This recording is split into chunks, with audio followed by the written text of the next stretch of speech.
je l'ai relayé sur mes réseaux sociaux et j'ai dit qu'il n'y aurait pas Can We Talk sans la Néosphère, sans DLNC. Le conseil qu'on pourrait donner à plein de jeunes, c'est les gars, vous lancez dedans, mais dites pas que vous allez faire de l'argent. Prenez le podcast comme une espèce de vitrine pour appuyer le truc qui va te rapporter de l'argent. Aujourd'hui, le vrai pouvoir, c'est d'avoir une petite communauté de gens qui sont alignés avec toi, qui te suivent, qui sont engagés et derrière de pouvoir créer un écosystème qui fasse que tu arrives convenablement à gagner ta vie. On n'a fait que mettre en lumière nos discussions qu'on a dans nos quartiers depuis des années, alors que les médias mainstream disaient que ce quartier-là, regardez, avec des sauvages, des gens qui ne savent pas. À un moment donné, on va donner notre vision et notre version de la réalité. Welcome babies et bienvenue chez Can We Talk. Can We Talk. Vous connaissez maintenant cette intro légendaire, produite et réalisée par mon acolyte ici présent, monsieur Mon-Louis Loïc. Yeah. On est super content de vous retrouver comme toutes les semaines. Pourquoi est-ce qu'on est content? C'est parce que vous êtes de plus en plus nombreux à nous suivre. Je l'ai vu notamment pour ce qui en est de notre dernier épisode, qui n'a pas été sorti dans les conditions habituelles. Bon. Et malgré tout, vous vous êtes montré présent. Vous likez, vous partagez, vous commentez et on vous dira jamais assez merci pour ça. C'est le matin, j'ai pas pris mon café, d'où ces bégaiements. Ouais, je te jure, je suis dégoûté. Mais peu importe. Content de vous retrouver, les amis. Aujourd'hui, on n'est pas tout seul, mais avant qu'on introduise l'invité de marque que nous avons, qui est avec nous. Les gars, vous connaissez l'adage. Vous savez que tout ça là ne serait pas possible sans la Nekao School. Et la Nekao School, c'est quoi? C'est la première école allouée à l'éducation financière pour les membres de la communauté. Oui, tout ça part d'un constat que vous connaissez très bien. Après 20 ans d'expérience cumulée entre Loïc et moi dans le secteur de la gestion de patrimoine, 95% de nos clients étaient blancs. Et ça, il faut pouvoir le dire. Et ça dénote d'un vrai manque d'éducation financière. Alors, tout un tas de raisons. On va pas développer ça ici. Mais en tout cas, si tu te sens concerné par la chose et que tu veux faire de 2025 une année qui va te permettre de booster tes finances, que ce soit autour de l'épargne ou autour de l'investissement, ne te dis pas que c'est trop difficile, trop compliqué. Je te jure, parce que c'est pas le cas. Ça semble compliqué vu de l'extérieur, mais je t'assure, ce n'est pas le cas. Et les 550 personnes qui ont rejoint la Nekao School peuvent en attester. Pour ce faire, tu as juste à aller dans la description. Tu peux aller sur notre site internet, tout ce que tu veux. Tu verras que on est super content de la manière dont les choses avancent. Et tu as tout dans la description. J'ai dit qu'on n'était pas tout seul. Parce que on est avec... Vous savez que Can We Talk est un podcast. Mais c'est une plateforme dite média avec des ambitions qu'on dévoilera peut-être un jour, même si on vous a déjà dit 2-3 choses. Mais l'ancêtre du média, c'est comme ça que je vais l'introduire. L'ancêtre du média que nous avons avec nous va nous dire un petit peu ce qu'il en est de son parcours. On va lui poser quelques questions aussi parce qu'on a prévu des choses. Je ne parle de personne d'autre que l'homme qu'on appelle Booba. Ah là là là là. Les hommes, comment allez-vous? Ça va. C'est presque à vous qu'on a envie de demander ça. Moi, je vais entendre le on dit Mogo, pas Floco. Tu te rends compte? Tu vois comment il a rentré ça dans notre tête? De ouf. C'est ça qu'on appelle une intro. Je le veux sur Can We Talk. Tu vois, il y a des intros, il y a des gens, je pense au frangin, le Sherman. Ouais. Mais qui a lancé les intros légendaires? Tout le monde la connaît par cœur. Est-ce que vous me ferez l'honneur d'introduire les bails, les airs, jomb, on dit mogo, pas mogo, on dit floco, pas floco. Disons-nous les choses avec la Nekao School. Can We Talk. Ensemble. Tu sais pourquoi j'aime cette intro? Parce que pour moi, le fait que tu aies, on va dire, quelque peu démocratisé la chose et que tu aies fait en sorte que ça puisse rentrer dans nos têtes, ben pour moi, ça dénote de ton talent artistique. Et je veux qu'on puisse en parler dedans parce que cette personne ici présente, en la personne de Loïc, est passée derrière un micro pour rapper. Moi-même, je suis passé derrière un micro pour chantonner. Tu vois? Et je sais que toi-même, tu en as fait de même. De quelle façon est-ce que tu dirais que la dimension artistique, d'ailleurs, peut-être que tu vas me dire que non, pas du tout, que ça n'a rien à voir, tu vois, mais ça a pu influencer la manière dont tu as été amené à développer les choses derrière, notamment via tes différents médias? Déjà, tu m'apprends que Loïc rappait. Je ne Mec. sais pas. Oui, monsieur. Mec. J'ai quelques 16 mesures dans ma poche. On va rapper un peu tout à l'heure, tu vois. Moi, je savais que tu dansais, mais je savais pas que tu rappais, tu vois. Ah, si, je fais beaucoup de choses. Et Tracy, je savais que tu chantais. Ouais. Parce que Grace m'en a Monsieur, fait part. exactement. Et on a écouté des choses. C'était mon manager à l'époque. Si, ok, d'accord. Mais en vérité, moi, ce que je pense, c'est que, en vérité, le podcast et tout ce qu'on développe là, et tout ce qu'on a développé depuis, en vérité, 2014-2015, moi, j'ai arrêté de rapper en 2015, tu vois. J'avais plus la motivation. J'avais fait 2 projets avec mes gars de Brock Records. Brock versus Black 10 Room 1, Brock versus Black 10 Room 2. Avant ça, j'étais avec mon gars ODAS, même pendant ce temps-là. On rappait, on faisait des scènes. Et puis, j'avais mon groupe du 109.1 qui a été vraiment actif de 97-18 à 2002, tu vois. Après, je suis parti en solo parce que le groupe, c'est comment ça se passe. C'est toujours compliqué. On avait une vision du Wu-Tang, mais sans les résultats du Wu-Tang. Et même eux, à la fin, tu vois, chacun a fait sa route aussi. Exactement, tu vois. Et du coup, bon, voilà, à un moment donné, je me suis mis à faire le... Comment dire, j'arrête de rapper, donc il me faut une activité. Moi, comme je l'ai exprimé plusieurs fois, j'ai la bougeotte depuis que j'ai 17 ans, tu vois. C'est-à-dire, depuis qu'avec mes gars, on a commencé vraiment à cogiter sur la question noire, à l'ellipse, avec mon équipe du CDR. On a commencé à rapper, et dès qu'on a commencé à rapper, quelques temps après, on a commencé à rentrer cette question noire dans notre rap aussi, tu vois. Et du coup, voilà, quand je me suis mis vraiment à arrêter de rapper, je ne savais pas quoi faire. Je me suis dit, bon, vas-y, je vais continuer mon travail dans le social, en tant que référent insertion. Mais il manque quand même quelque chose, tu vois. Mais quoi qu'il en soit, voilà, à un moment donné, j'ai eu une espèce de lumière un soir, et j'ai voulu monter un parti politique, tu vois. Et du coup, en voulant monter ce parti politique, j'ai accepté la proposition que Tonton, qui est vraiment le grand Manitou, tu vois, de Bloc Entre Musique, Bloc Entre Radio. Et voilà, moi, quand j'ai arrêté de rapper, je suis venu le voir, il m'a dit, Bouba, vas-y, viens. On a créé Bloc Entre Radio. Et la première émission, c'est No Music avec Grace et Max Payne. Et là, on a besoin d'une émission sociale où on débat. Vas-y. Tu as un background dans tout ce qui est débat, à l'époque avec Kizo, via Gang Story, son projet sur l'histoire des gangs de 45 à nos jours, et avec Yann Morvan aussi, paix à son âme. Il m'a dit, t'as tout ce background, viens, amène-le-nous à la radio. Et franchement, j'étais radical. J'ai dit, je ne veux pas. Mais tu me vois venir discuter comme ça face caméra. On est en quelle année, là? En 2015. 2015, ok. Moi, je dis, non, tonton, excuse-moi, je te respecte, t'es mon grand, je t'aime, mais ça va être... C'est là que je fais un rétropédalage. Un soir, je me dis, faut que je monte un parti politique. Et c'était suite à des remarques que des grands à moi me faisaient à l'époque, qui me disaient, bon, lance-toi en politique, tu vois. Et vu que j'étais dans ce moment de flottement, je me suis dit, vas-y, je vais me lancer dedans. Et c'est là que j'ai accepté la proposition de Tonton. J'ai dit, vas-y, j'accepte. Pour promouvoir ce parti politique dont j'avais commencé à écrire les grandes lignes, j'ai dit, vas-y, j'accepte. Et du coup, j'ai mis en avant tout le milieu associatif que je connais, que j'ai connu depuis 98. Et j'ai oublié même que je voulais monter ce parti politique au fil du temps. Et je me suis souvenu que l'année dernière, en me disant, mais gars, de base, c'était ça. C'est ça de base le projet. Tu vois. Et du coup, voilà, avec le temps, j'ai capté. Hein, on a tous cette fibre artistique ici, tu vois. Je pense que le fait de faire des podcasts, parce qu'avant, on n'appelait pas ça des podcasts à l'époque. C'était des émissions. C'était des émissions. Et Tonton était vraiment visionnaire dans le sens où il disait, les gars, dans 10 ans, vous allez voir, il n'y aura que ça. Force est de constater que c'est vrai, tu vois. Et du coup, moi, je pense que c'est une continuité de notre, de notre œuvre artistique. Parce que c'est tout un art de mener des discussions. Bien sûr. sûr. Le fait que, selon moi, nous sommes des artistes. Franchement, pour moi, tu prêches un convaincu à ce niveau-là. Et du coup, les élections présidentielles 2027, où est-ce qu'on en est par rapport à ça? Ah, mon gars.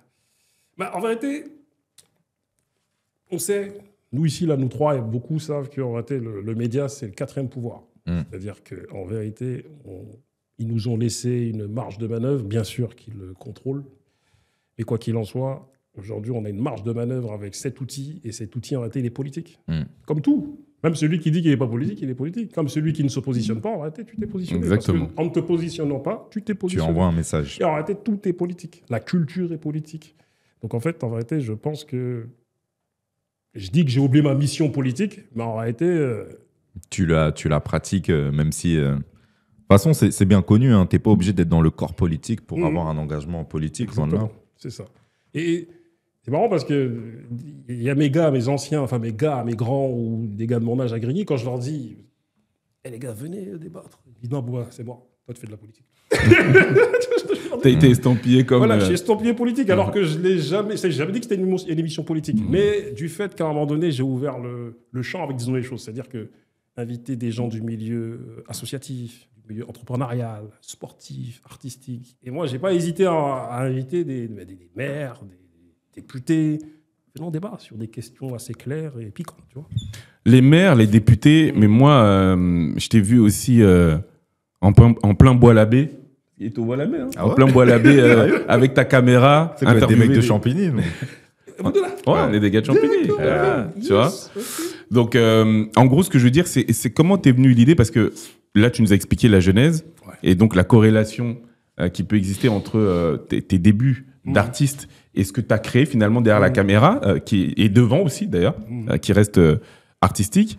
Mais moi, ma question, c'est comment t'es venu l'idée de te dire, OK, bah, tu sais quoi, je vais devenir quelque part la voix des sans-voix. Parce que tu parles des députés, des politiques, c'est vrai, mais tu as aussi fait énormément de reportages. Moi, j'appelle ça des reportages, des street reportages, même comme tu aimes avoir à le dire, mais auprès de personnes qui n'ont pas forcément droit de citer, en tout cas dans certains lieux. Comment t'es venu l'idée de DLNC et tout ça? En réalité, tout ceci n'est qu'un accident. Un malencontreux accident. Tu vois, c'est comme mon parcours scolaire, c'est un accident. Je me suis retrouvé là, BEP vente, on se dit, vas-y, on va en première adaptation, parce que, vas-y, on se dit, bah, vas-y, j'ai eu mon BEP, alors que les profs ne pensaient que je n'allais pas l'avoir. Je l'ai eu, première adaptation, je me dis, vas-y, on y va. En fait, on s'est suivis entre potes, en fait, dans différents domaines, et je me suis retrouvé au bac, STT commerce, comme ça. Entre-temps, je me suis mis à rapper par accident. Et le média aussi, comme je l'ai évoqué précédemment, c'est un accident. À un moment donné, le fait qu'on fasse des street reportages, c'est un accident aussi. Parce que, en fait, ce qui s'est passé, c'est que nous, on enregistrait dans nos locaux à Sydney-Bechet, le centre culturel dans lequel le président de notre association Bloc Haute Musique est le directeur. Et du coup, l'été 2017, c'est un moment crucial parce que c'est l'arrêt de Néo Musique. Tu vois, avec Néo Musique, on faisait des afters. Après chaque émission, on enregistrait, je crois, 2 à 3 jours par semaine, il me semble, plein d'émissions. Et ce qu'on faisait, c'était qu'on enregistrait les afters, c'est-à-dire des lives Facebook, téléphone, les gars venaient en débat. Et je me souviens que le dernier after, c'était avec les médias indépendants. Il y avait Bouscapé, Juliette Fievé, Bob de Génération, Lord Killer, et d'autres encore, tu vois. Et c'est là, d'ailleurs, qu'après, on a décidé de monter la récré. Tu vois. Mais... en tout cas, pour en revenir à ta question, à un moment donné, on ne pouvait plus enregistrer dans nos locaux. Donc, Kong, mon gars là, couteau congolais, il me dit, bois, tu sais quoi, on peut faire des interviews dehors. Je dis, ah ouais? Il m'a dit, moi, je prends ma caméra, je te filme, et t'as vu, viens, il y a des micros, tout ça. Et je te parle de ça, on était en 2017. Tu vois, et du coup, on y va. Et du coup, l'une de nos premières missions, c'était, tonton, il nous dit, les gars, à Beaumont-sur-Oise, il se passe quelque chose, allez-y. Il y a un jeune qui est décédé à Traoré, allez-y. Du coup, on a pris notre voiture, on est allé. Et c'est là qu'à un moment donné, Kong, il vient avec sa caméra, micro, tout ça. Enfin, on est là dans la voiture, on a Clio 3, on fonce. D'ailleurs, c'était super loin. On est là, on dit, hey, gars, on va arriver quand là? On continue. Et quand on arrive sur le terrain de basket dans lequel il y avait tout cet événement. Boum, Kong, il sort sa caméra, loxé, congolais. Moi, j'arrive, grand, noir, foncé, sénégalais, barbu. Il me passe le micro, il me dit, bois. Vas-y, on est parti, vas-y. Et c'est lui-même qui me dit, vas-y, on est parti. Et carrément, j'ai eu les chocs, frère. J'ai dit, gars. J'ai dit, attends, là, je vais faire le journaliste. Et boum, j'arrive, on est parti. J'interviewe les proches du défunt Adama Traoré, ses amis. Et c'est là qu'on a fait vraiment le premier street reportage. Après, on en a enchaîné. Puis à un moment donné, j'ai dit à Kong, t'as vu, je vais pas te prendre tout ton temps dans la vie. Parce que moi, des fois, j'arrivais le voir, je lui disais, frérot, on a 5 street reportages à faire. Là, je viens de chercher à 11h. On rentre, il est 23h. J'ai dit, non, c'est pas possible. Du coup, il m'a dit quoi faire, quoi acheter pour monter, quelle caméra. Et c'est là que je me suis retrouvé à faire des reportages tout seul et avec des fois des transitions qui venaient de l'espace. Mais moi, je te pose la question parce que c'est un autre monde.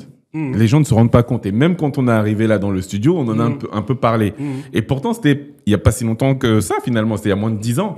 Mais c'était un autre monde. C'est-à-dire qu'il n'y avait pas tous les moyens d'aujourd'hui. Il n'y avait pas les plateformes. Quand je dis les plateformes, c'est Aujourd'hui, faire du contenu, c'est devenu normal, tu vois. Se mettre face caméra il y a 10 ans, c'était pas normal. Et d'ailleurs, même aujourd'hui, il y a des gens pour qui c'est pas évident, tu vois, c'est pas simple.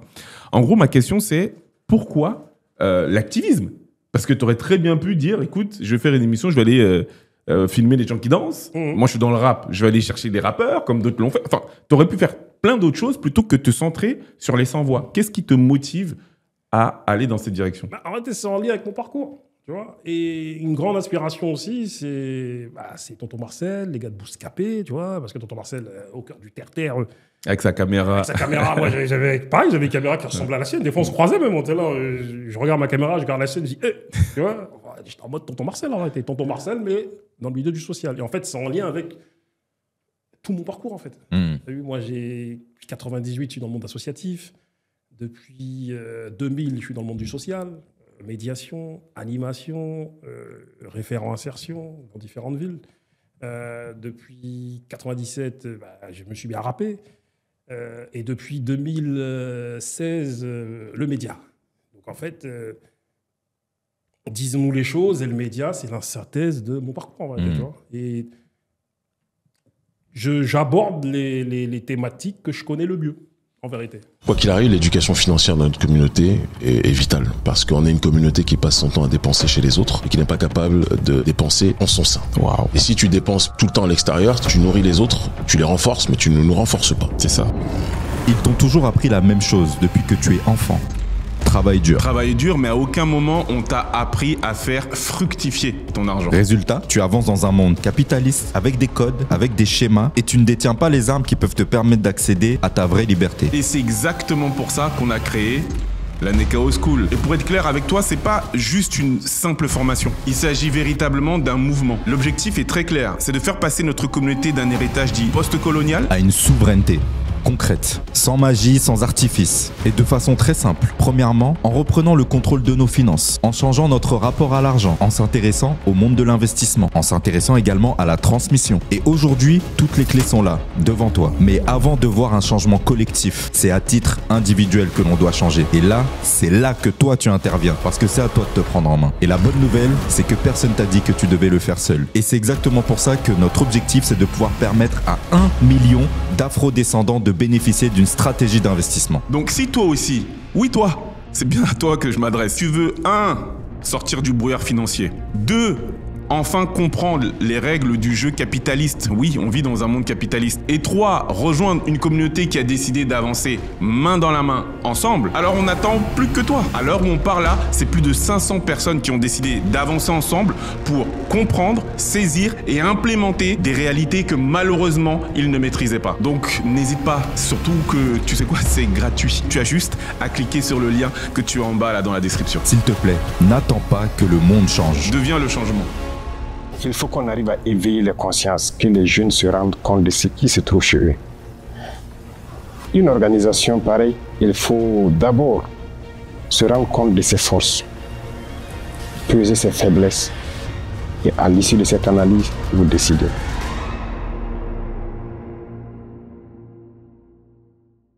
Et en 10 ans d'émission, parce que moi aujourd'hui, ça fait depuis 3 ans que je fais du podcast, j'ai commencé sur les funérailles des tabous et j'ai appris énormément de choses à titre personnel à force d'échanger avec des personnes qui ont des chemins de vie et même des opinions totalement différentes de la mienne. Ça m'a fait grandir. Toi, quelle est, sur ces 10 ans d'expérience, je dirais l'émission qui t'a le plus marqué et pourquoi surtout elle t'a marqué cette émission? L'émission qui m'a le plus marqué, en réalité, celle avec mon père et mes oncles. T'as vu? Parce que à un moment donné, j'arrive dans le salon et je m'assois. C'est le salon, là, le papa, là, c'est le patriarche, tu vois, il est là, c'est lui qui gère. La bonne place. Voilà. Et du coup, mon père, il vient, il me demande, il me dit, Bouba, fais voir un peu sur YouTube, là, tes trucs, là. Moi, j'étais étonné, frère. Je dis, comment ça? Déjà, il était au courant que tu... Ouais, déjà. Okay. Et après, à force, Il me voit, je dépose ma fille. Souvent, ma fille, elle passe le week-end chez mes parents avec ma nièce, Emna, Kumba et Emna, tout le temps ensemble, tu vois. Et du coup, moi, le week-end, je suis souvent en reportage, en fait, tu vois. Et du coup, comment justifier ça? Je leur dis la vérité. Je vais en reportage, tu vois. Et je suis journaliste, tu vois. Et du coup, même le terme journaliste, je sais que des gens comme Grice et d'autres, on a eu du mal à l'intégrer. Je sais qu'un jour, je discutais avec mon oncle. Il m'a dit, gars, tu es journaliste. Pourtant, on est journaliste. Pour moi, non, mais pour moi, non, parce qu'on ne traite pas forcément des faits d'actu comme le ferait un journaliste. Après, la question peut le faire un se peu poser. quand même. Hein. Non, mais en fait, ce que je veux dire, c'est que je comprends pourquoi vous ne l'intégrez pas, parce que dans le pays dans lequel on est, tu es journaliste à partir du moment où tu as une carte de presse. Ouais. Tu comprends? Donc, c'est ce qui fait. Il y a toujours ce côté de légitimité ici en France. Bien sûr, bien Là, sûr. tu n'as pas le diplôme, c'est-à-dire que tu n'es pas apte à, alors que ça n'a rien à voir. Maintenant, moi, non, je ne me considère pas comme journaliste en soi. Moi non plus. Mais peut-être qu'un jour, tu sais, des gens, ça nous est déjà arrivé, même que des gens nous appellent par rapport à notre média, nous demandent de venir, de parler de ce qu'ils font. Tu vois, ils nous demandent la même chose que ce qu'ils demanderaient à des journalistes. Hein, donc, c'est intéressant. Vous êtes journaliste. Ah ouais, ok. Oui.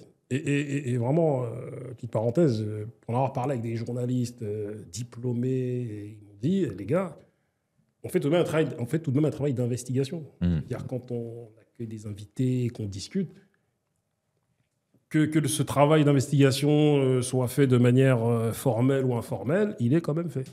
Et du coup, on nourrit des gens avec des informations. Tu vois. Donc, selon moi, vous êtes des journalistes. Moi, quand je regarde Can We Talk, regarde, je dis, les gars, il y a du contenu, frère. Donc, je vois ça, je me nourris de ce que vous me dites. Donc, les gars, pour moi, vous êtes des journalistes. Ah bon, on prend. J'accepte. En vérité. Tu vois. Qu'est-ce que vous en pensez en commentaire? On est des journalistes ou pas? Dites-nous tout. Et sur ces 10 ans d'émission, donc tu dis que c'est l'émission avec ton père qui t'a le plus marqué. Est-ce que tu dirais du coup que tu es le même Booba qu'il y a 10 ans? Et si ce n'est pas le cas, pourquoi est-ce que tu es différent aujourd'hui? Différent. Ou alors pourquoi tu es pareil si t'es pareil? Regarde, finir avec mon propos avec mon père, tu sais, quand je lui demande, enfin, il me demande, et du coup, je lui dis, vas-y, tape le bloc entre radio, il y va, je regarde. Et à un moment donné, je lui dis, tu sais quoi, je vais interviewer Kémy Séba dans pas longtemps. Il me dit, ah ouais, Kémy Séba.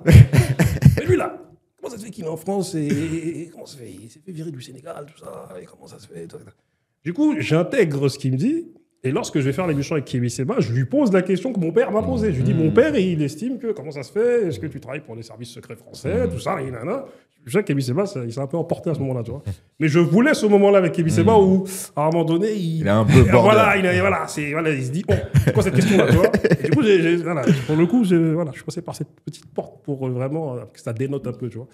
Et du coup, à un moment donné, je demande à mon père, je lui dis, mais j'aimerais bien que tu viennes dans l'émission. Il me regarde comme ça, il me dit, ok. Je dis, Tu t'attendais pas. Je m'attendais pas, moi, qu'il me dise, ok. Je me suis dit, oh. Parce que je lui dis, ça serait important que tu parles de ton histoire, il faut parler de votre histoire, parce que là, je vais vraiment faire des sessions d'enregistrement avec des papas et des mamans qui s'expriment sur leur histoire. Je lui dis, tu penses que si je demande à tonton Moussa, tonton Fousseni, ils vont accepter? Il me dit, tu leur demandes? J'appelle mon premier oncle, tonton Moussa. Oui, ça va, tu vas bien? Ouais, tac. Je lui dis, ouais, est-ce que tu peux participer? Il m'a dit, oui. C'est lui qui me dit, à un moment donné, ouais, vous êtes des journalistes. Tu vois, c'est lui-même qui me l'a dit, tu vois, qui m'a dit, oui, j'accepte. Parce que voilà, tu fais un travail de journaliste aussi. Ça. Et mon oncle Fousseni, pareil, il me dit, oui. Il dit, j'irai chercher ton père, donne-moi l'heure, la date, on y va. Et voilà, quand je les ai vus au studio, même, je n'arrivais pas à y croire. Je me suis dit, on finissait une session, je finissais un épisode, je crois, de la récré, ou je sais plus. Et boum, je les vois. Ça paraissait irréel. Hein. Ah, ça paraissait irréel. Je vois mon père, il est assis comme ça dans le studio. Pose-moi maintenant les questions, mon fils. Il était content? Il était là, tu sais, je vois, il était fier, tu vois, il raconte son histoire. Et franchement, ils se sont racontés pendant 1h47 de 1950 à 2022. Et moi, j'étais là, j'ai appris des choses. C'est des bibliothèques, hein. Bibliothèque, mon frère. T'as vu, aujourd'hui, cette émission, elle est diffusée, parce que j'ai un de mes oncles qui est parti au Sénégal qui m'a dit, t'as vu, l'émission, elle est diffusée dans différents villages, différentes villes environnantes de Tambacounda, parce qu'il y a plein de choses que les gens ne savaient pas. Que mon père est le patriarche de toute notre famille, 75 ans bientôt.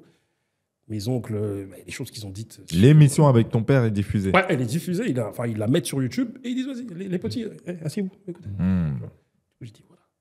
Tu vois, C'est ça qui est fort dans le podcast. C'est ça qui est T'as fort. beaucoup de gens qui visent avant tout la viralité, avoir de gros invités, faire énormément de vues. C'est ça. Mais en vrai, je sais pas combien de vues à cet épisode, mais je doute qu'il ait 100 000 vues. Tu vois, il est à peu près à combien? 15 000.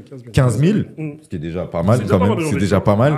Mais tu sais, t'as des gens qui ont des critères où en dessous de 100 000, ton épisode, c'est rien. Ou en dessous du million, c'est rien. Mais en vrai, c'est un bijou, les épisodes quali, parce que ça change vraiment la vie des gens. C'est de la vraie information. C'est ça. C'est pour ça que tu as vu, aujourd'hui, tu as vu, on est dans une époque où les vues, c'est compliqué. Ça devrait pas être le seul critère, Voilà. en tout cas, je pense. Surtout sur des émissions comme les nôtres, où on est là de façon récurrente. En vrai, chaque semaine trouve ce qu'il lui faut, et c'est ça qu'il faut viser, je pense. Oui, de toute manière, regarde, nous, à l'époque des néo-musiques, tout, YouTube était assez ouvert. C'est-à-dire, quand je dis assez ouvert, c'était compliqué, mais ouvert, dans le sens où, aujourd'hui, maintenant, comment dire, au niveau des vues, YouTube reste... Enfin, l'algorithme, il est dur. Ah ouais, clairement. Faire beaucoup de vues, c'est compliqué. Exactement. Il faut Google Advance, sinon, tu ne fais pas le nombre de vues que tu aurais fait il y a 10-15 ans. Clairement. Aujourd'hui, il y a une économie autour de la création de contenu. Et donc, tu as ces plateformes-là. Et en face, tu as les créateurs de contenu, mais tu as des gros créateurs de contenu. Et du coup, l'algorithme va pousser ces gros youtubeurs au détriment de ceux qui font un travail de qualité, comme tu le disais. Et donc, ouais, et c'est aussi pour ça. Mais c'est super, justement, que tu parles de ça, parce que c'est la question que je voulais te poser, si mon téléphone il veut bien, dû à l'activisme. Parce que moi, j'aimerais savoir à quel moment, parce que ça va faire la transition vers le pourquoi est-ce qu'on te voit aujourd'hui dans pas mal de médias, et même des gros médias, à quel moment est-ce que tu as réalisé que pour certaines causes, le pouvoir du débat n'est pas la seule chose à faire, mais qu'il faut pouvoir intégrer également le pouvoir économique? À quel moment je l'intégrais? En vérité, je l'intégrais dès le départ. Et vous avez vu, là, je fais un mec, je suis des rétropédalages, parce que j'ai pas répondu à ta question avant. Vraiment, c'est vrai qu'en 10 ans, forcément, tu as vu, cette activité de journaliste, elle change. Donc, forcément, j'estime être le même, mais plus le même. Tu as vu? C'est assez paradoxal, mais... En quoi, alors, si tu peux... Le même dans le sens où, en vérité, je ne fais que relater des conversations que nous, on avait à Grigny-la-Grande-Borne, au rond de l'ellipse, avec mon équipe, le CDR. On s'asseyait, et tous les débats que je peux... Enfin, un bon nombre de débats qu'on mène aujourd'hui, c'est des débats qu'on menait en 98, 95, 96, 98, 2000, jusqu'à 2002, 2003, à l'ellipse, avec mon clan, le CDR. Et du coup, en réalité, j'estime ne plus être le même dans le sens où, forcément, en rencontrant des gens, en fait... on est la somme des influences des gens que nous rencontrons. Donc ça t'a fait grandir un peu. Ça m'a fait grandir, je me suis trouvé une mission de vie, en réalité. Moi, j'avais déjà une mission de vie, c'est-à-dire qu'à Grigny, en réalité, à l'époque, nous, on s'appelait CDR, Communauté Découverte Racine. Tu vois, on avait créé cette association. Mais à la base, ça venait de notre clan, c'est clan de Renoir. Tu vois, parce qu'à un moment donné, on est resté vraiment contre Renoir, et des gens, enfin en tout cas des frères avec qui on a grandi, maghrébins et autres, sont partis rejoindre leur communauté, mais de manière spontanée. Bien sûr. Et ça, on nous l'a reproché, nous, à l'époque. Et on nous disait, vous avez juste étiqueté quelque chose qui s'est fait naturellement. C'est ça. Et du coup, quand on est venu nous titiller, à un moment donné, moi, je suis venu, j'ai écrit sur un mur, c'était R. commun, tous des négros frères. Et ça, je le répétais dans les textes de rap. Il y a des gars qui étaient un peu beaucoup racistes vers chez nous, comment ça? Mais le pire, c'est que tu as vu, c'était un adage qui était, quand on le rappait, même des gars qui n'étaient pas d'accord, tellement il y avait une espèce d'engouement vers chez nous par rapport à notre groupe, ils le disaient, c'est des verts, point commun, tous des verts. Donc je disais, vas-y frère, tu vois. Et du coup, pour répondre à ta question... Ouais, je vais d'ailleurs la reformuler parce que je sais pas si c'était super clair, mais ma question c'était de savoir à quel moment est-ce que tu as réalisé que certaines causes ne se gagnent pas par le débat uniquement, mais par le pouvoir économique. En fait, dès le départ, comme The RZA du Wu-Tang, parce que quand j'ai vu la série du Wu-Tang, je me suis rendu compte que The RZA, moi, j'ai toujours admiré, entre guillemets, dans le sens où il a une vision. Sa vision, c'est le Wu-Tang, le groupe, les artistes solos, signés dans des labels indépendants, Et ensuite, pour en arriver à sortir un big album en 97. L'architecte. Voilà, ça a été l'architecte un petit peu de tout ça. Et moi, avec Kong, comme avec Barbery, j'ai toujours dit, t'as vu, ayons une vision sur 5 ans sur ce que nous devons faire. C'est-à-dire que dès le départ, moi, je suis un mandingue, moi, je suis du Sénégal, mais comment dire, mes oncles dont je vous parle, mon grand-père, c'était un couturier, mes oncles au Sénégal, ils sont dans l'immobilier, dans le commerce. Donc, tu as un héritage entrepreneurial. Donc, en réalité, j'ai un héritage entrepreneurial qui relève de l'inconscient, parce que c'est pas vraiment ce que la communauté Westaf, comme on dit aujourd'hui, c'est pas vraiment ce qu'elle a apporté. Parce que beaucoup de gens de la communauté Westaf, en venant ici, ils n'ont pas apporté le commerce, ils n'ont pas apporté cette... C'est le salariat, les boulots que personne ne veut faire. C'est ça.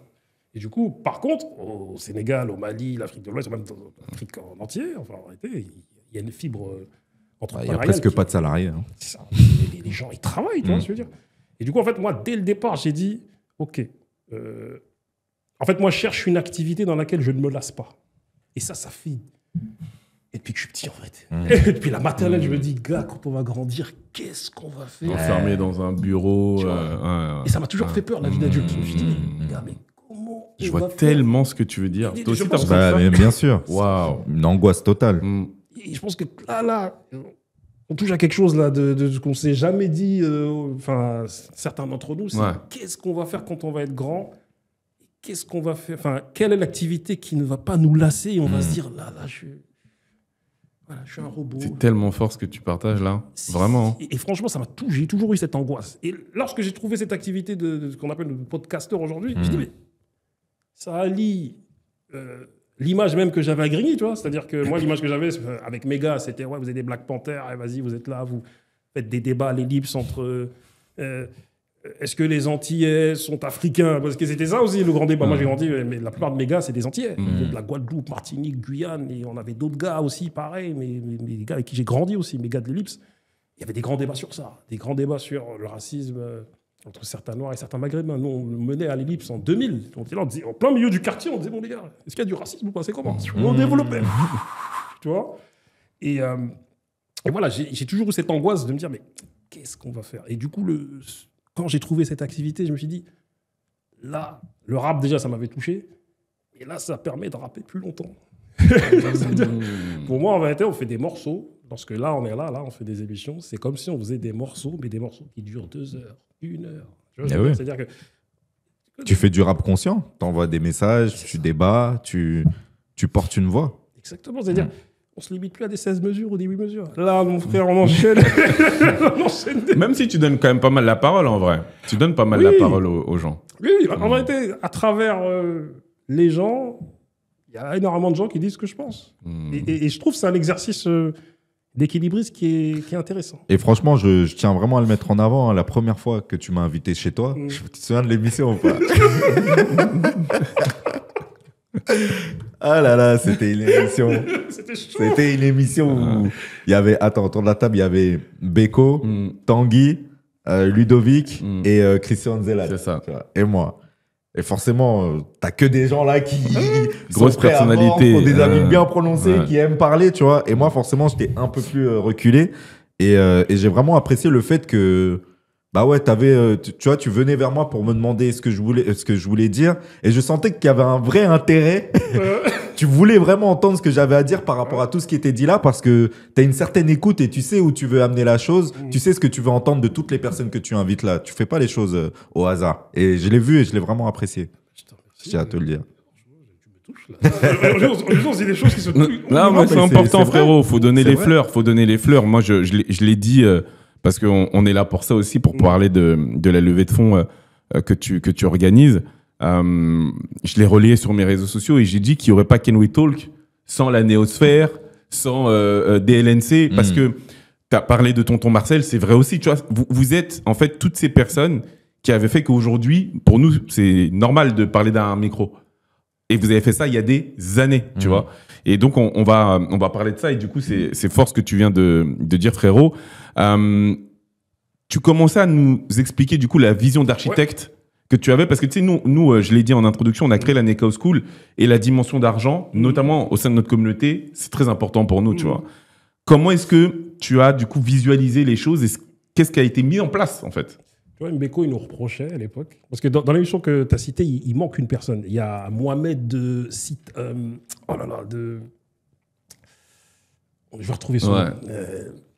Mais quoi qu'il en soit, Mbeko, à l'époque, quand on l'a rencontré, parce que quelque part, c'est nous qui l'avons mis sur orbite. C'est Barberich qui m'appelle un jour pour me dire bon, il y a l'avocat d'un de mes frères qui désire à un moment donné s'exprimer sur les réseaux. Donc, du coup, je fais voilà, il me le passe et je fais un live avec lui Instagram. Et ce jour-là, en fait, son téléphone déconne, donc on ne le voit pas. Mais du coup, moi, à un moment donné, dans les années 2020-2021, j'ai fait plein de lives Instagram. Des fois, je regarde, je dis, gars, j'en faisais 3 par semaine. Je dis, mais gars, mais toi, c'est impossible aujourd'hui, je n'ai plus cette force. On n'a rien sans rien. Hein. Tu vois un début à tout. Je voyais que c'était le début des lives. Je dis, sportif, frère, j'en faisais, tu vois. Et du coup, après, voilà, je l'ai fait participer à différents DNLC avec notamment mon cousin Alassane Touré et un autre ami à eux. J'ai fait participer aussi à des émissions qu'on pris avec DNLC, tu vois, notamment celle avec l'imam Mehdi. Celle sur le racisme entre certains maghrébins et certains noirs. Et du coup, voilà. Mbeko, quand on l'a rencontré, il me disait, les gars, les anciens, je suis yombe de vous, comme on dit, tu vois. Il a dit, les gars, vous pensez pas assez au business. Vous êtes comme des poètes assis sur une branche et genre, vous êtes là. Et je le regardais, on était chez Barbery, je disais, mais... Il me disait, ouais, j'ai eu ces discussions-là avec les anciens. J'ai dit, gars, voilà, tu nous vois, tu te dis, ouais, voilà, il y a un peu de légèreté lorsqu'on s'exprime, du fond aussi, parce que voilà, on arrive à varier entre des moments solennels, des moments où c'est super léger parce qu'on se vanne, on est issu de ça, frère, la culture de la vanne, hein, tu vois. Et d'autres moments aussi, tu vois, et des moments où on est très technique avec des chiffres. Mais j'ai dit, gars, il y a une vision derrière tout ça. Et vu qu'on n'en parle pas dans nos émissions, mais la vision, elle est claire depuis 5 ans. C'est qu'il fallait se développer tel des artistes. Tu vois ce que je veux dire? C'est-à-dire se développer, faire des featuring. Nous, à un moment donné, lorsqu'on a lancé La Récré, on a fait 2 épisodes de La Récré. On a fait 2 pilotes par le biais de Juliette, grand big up elle, Juliette Fievé, les légendes urbaines, avec ma chaîne étudiante, quand on a fait la big réunion là, avec je ne sais combien de personnes. Marcel, voilà. Il y avait tout le monde. C'était sur Facebook. On a eu une traversée du désert avec La Récré de 2017 jusqu'à 2019. Entre-temps, on s'est dit quoi? Moi, je continuais, disons les choses. Les street reportages pendant 2 ans. Je faisais quelques plateaux. On s'est dit avec Barberich, gars, il faut qu'on fasse des featuring, en fait, pour que La Récré continue à vivre. Tu vois, donc moi, j'étais sur 2 combats. La Récré et disons les choses. Il fallait que ça continue à vivre.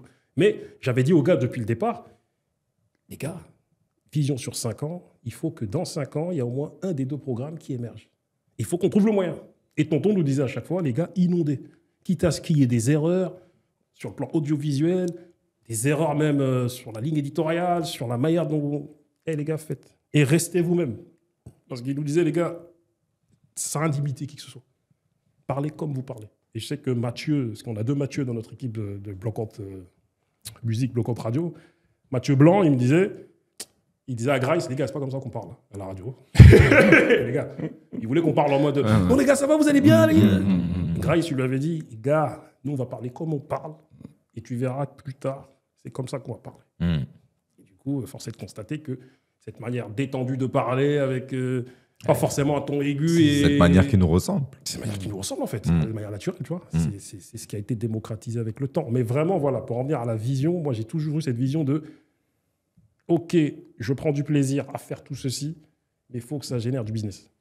Mais le but, du coup, c'était de faire émerger l'une de ces 2 émissions pour que ça amène vers quoi financièrement? Vers des revenus YouTube ou autre chose?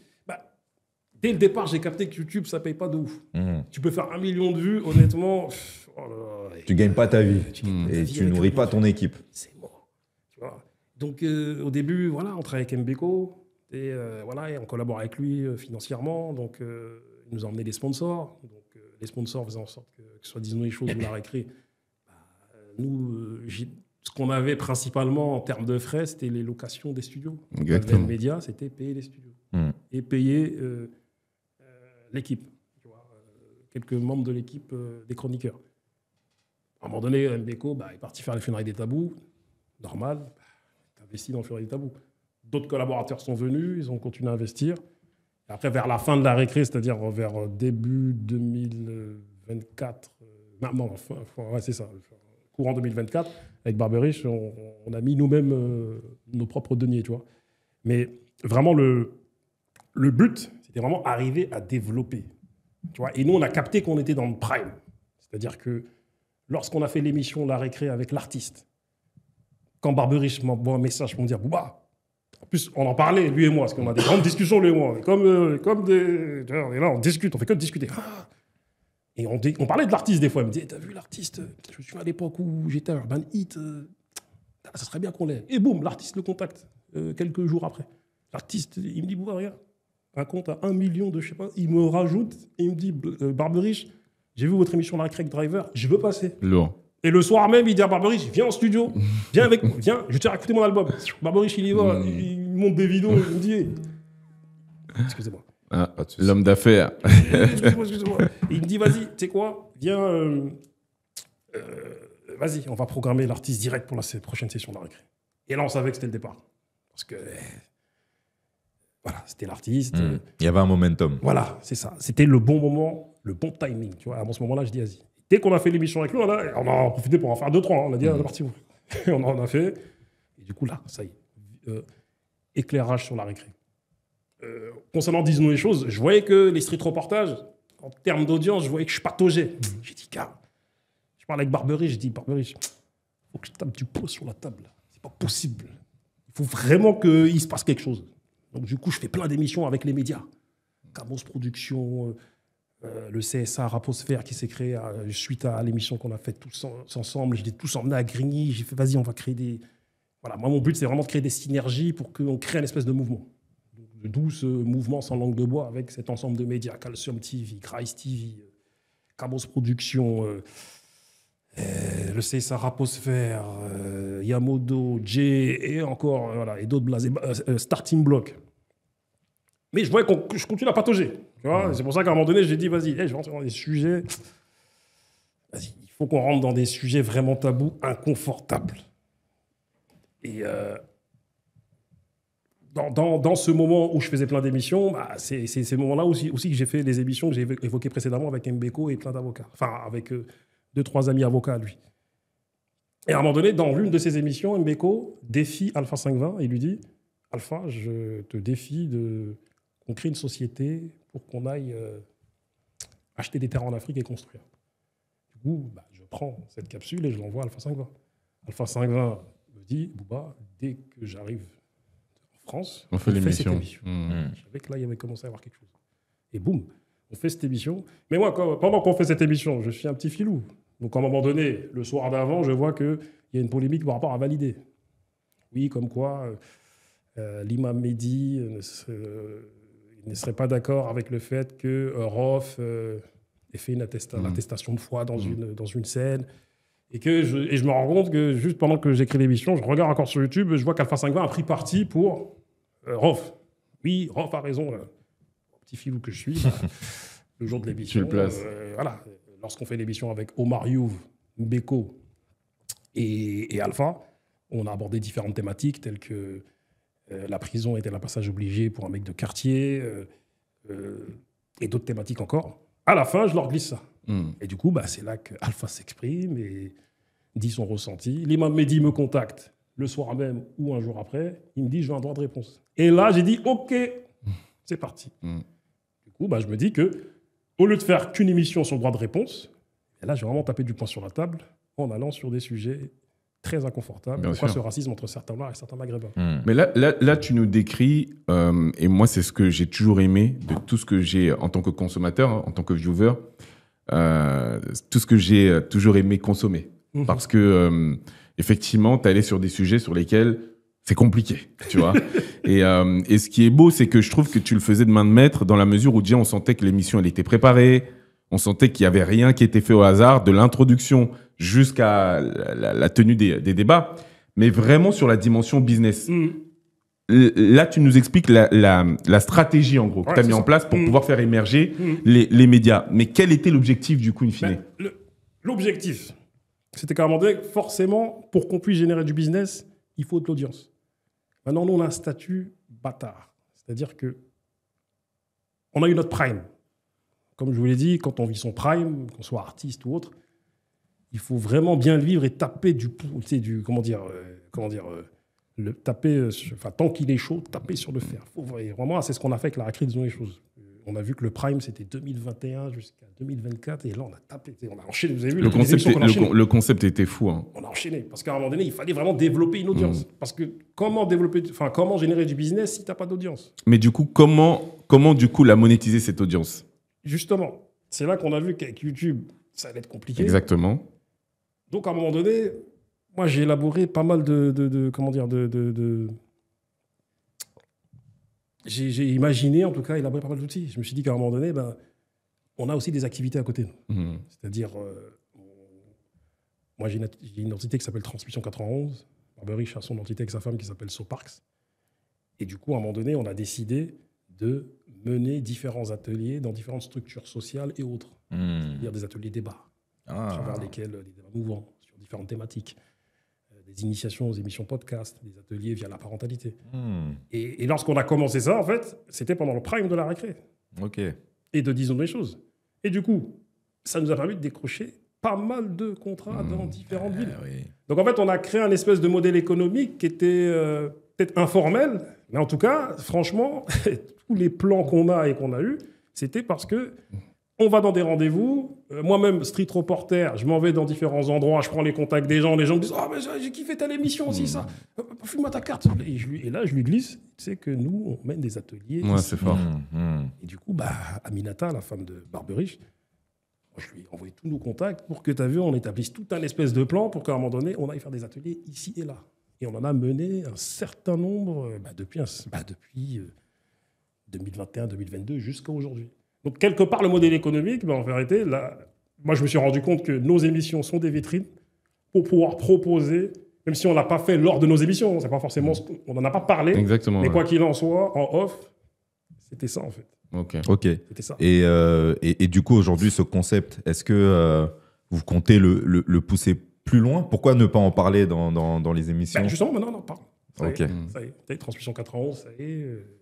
L'Instagram il y a quelques temps, SoParks depuis un moment, vous voyez ce qui se passe avec Aminata.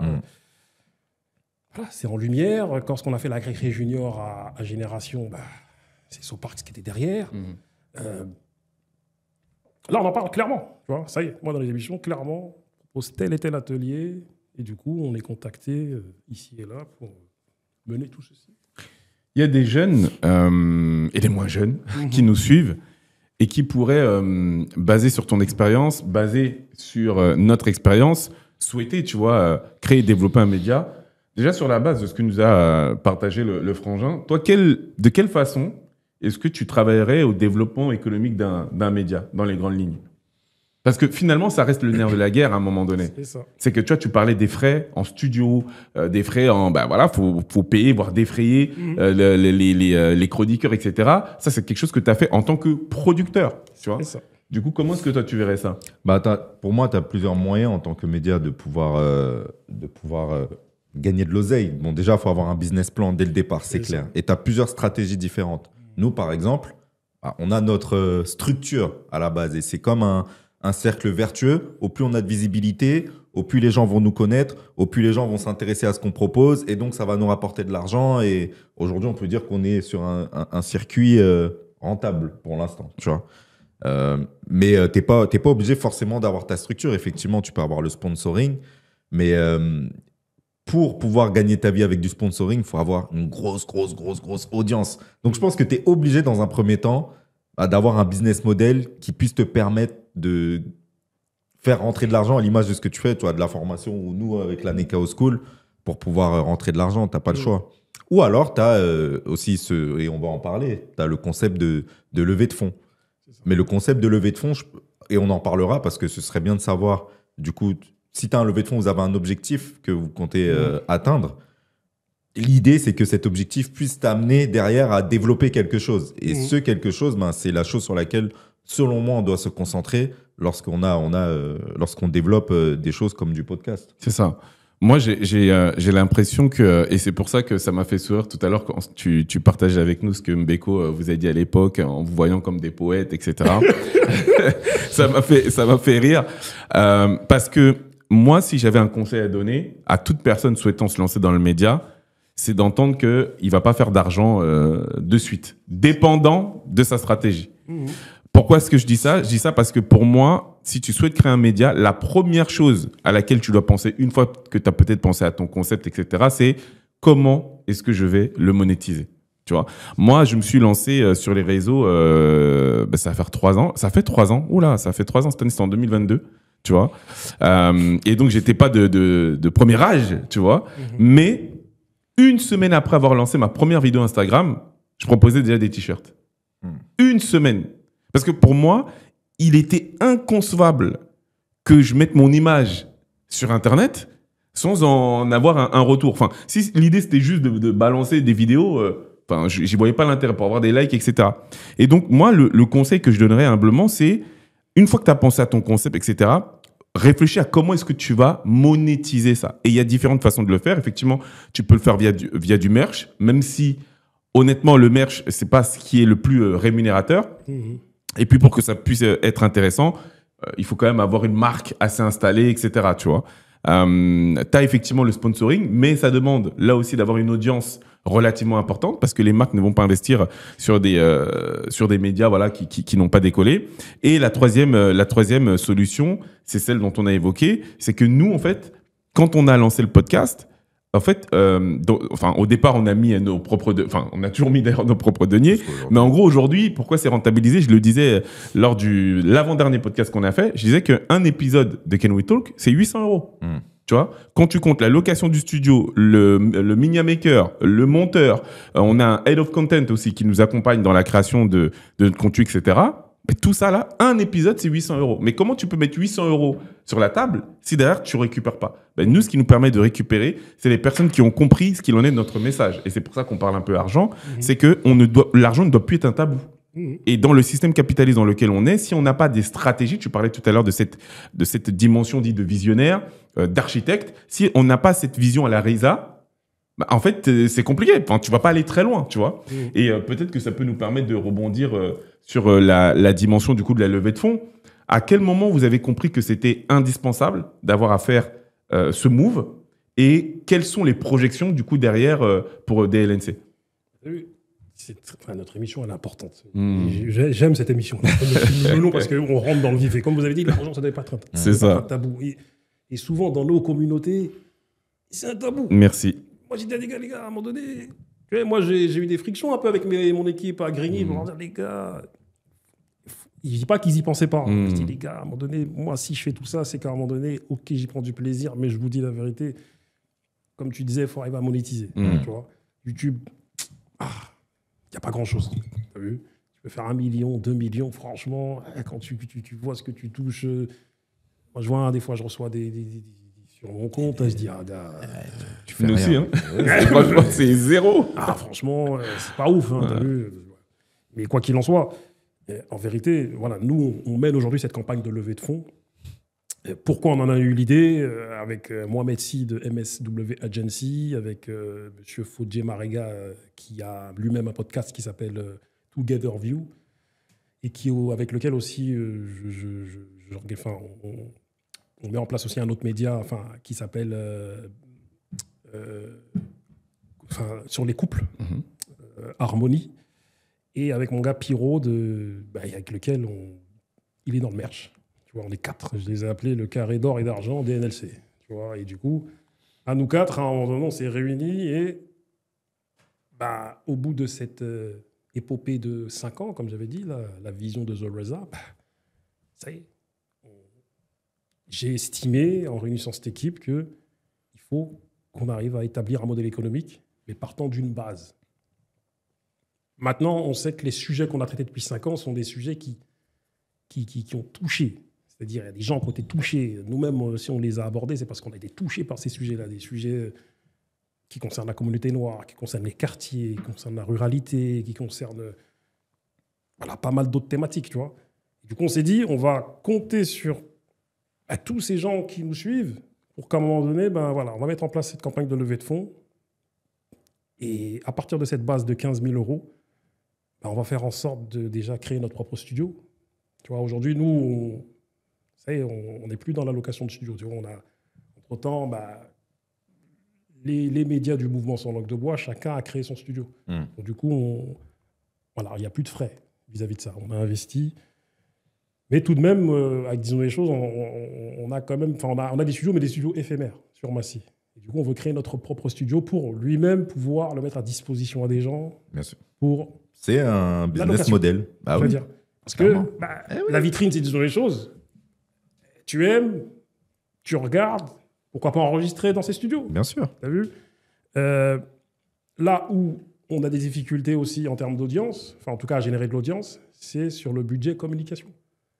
C'est-à-dire, là où nous on pêche, c'est qu'on publie, mais on n'a pas forcément un big budget pour sponsoriser nos publications sur Instagram, sponsoriser nos publications sur YouTube. Et en fait, il faut qu'on ait cette manne financière-là pour que dès qu'on sorte une émission, tu mettes l'argent suffisant parce que ils ont capté qu'il y a énormément de l'avènement du podcast. Les gars, ils se sont dit, que ce soit YouTube ou Instagram, ils se sont dit, lancement des carottes. Là. Il faut absolument qu'on restreigne la visibilité de telle, enfin en tout cas d'un certain nombre de personnes, qui est 4 ou 5% de leur audience qui puissent les regarder, parce qu'il faut qu'ils payent. Et du coup, malheureusement, il faut que nous payions. Tu vois. Donc du coup, voilà, pour avoir ne serait-ce que ce budget comme aussi, un site internet. Vous avez vu, on est en train d'élaborer un site internet. Et voilà, moi je suis friand de...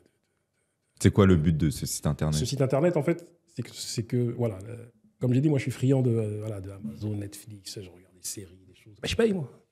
Et je me dis qu'à un moment donné, pourquoi pas notre communauté, ou même notre communauté, les gens qui nous suivent, nos abonnés, on vous invite à venir sur ce site, payer une somme symbolique chaque mois, et à travers ce site, vous aurez différents outils, tels que des contenus exclusifs, tels que du merchandising, tels que différents outils aussi, tu vois, parce qu'on va développer des conférences, disons-nous les choses, sur la manière de mener une émission sans langue de bois, parce qu'en vérité, l'aspect dont on n'a pas vraiment que j'ai pas vraiment évoqué depuis toute l'émission, c'est l'aspect sans langue de bois que nous cultivons ici et depuis 10 ans avec tout le mouvement sans langue de bois.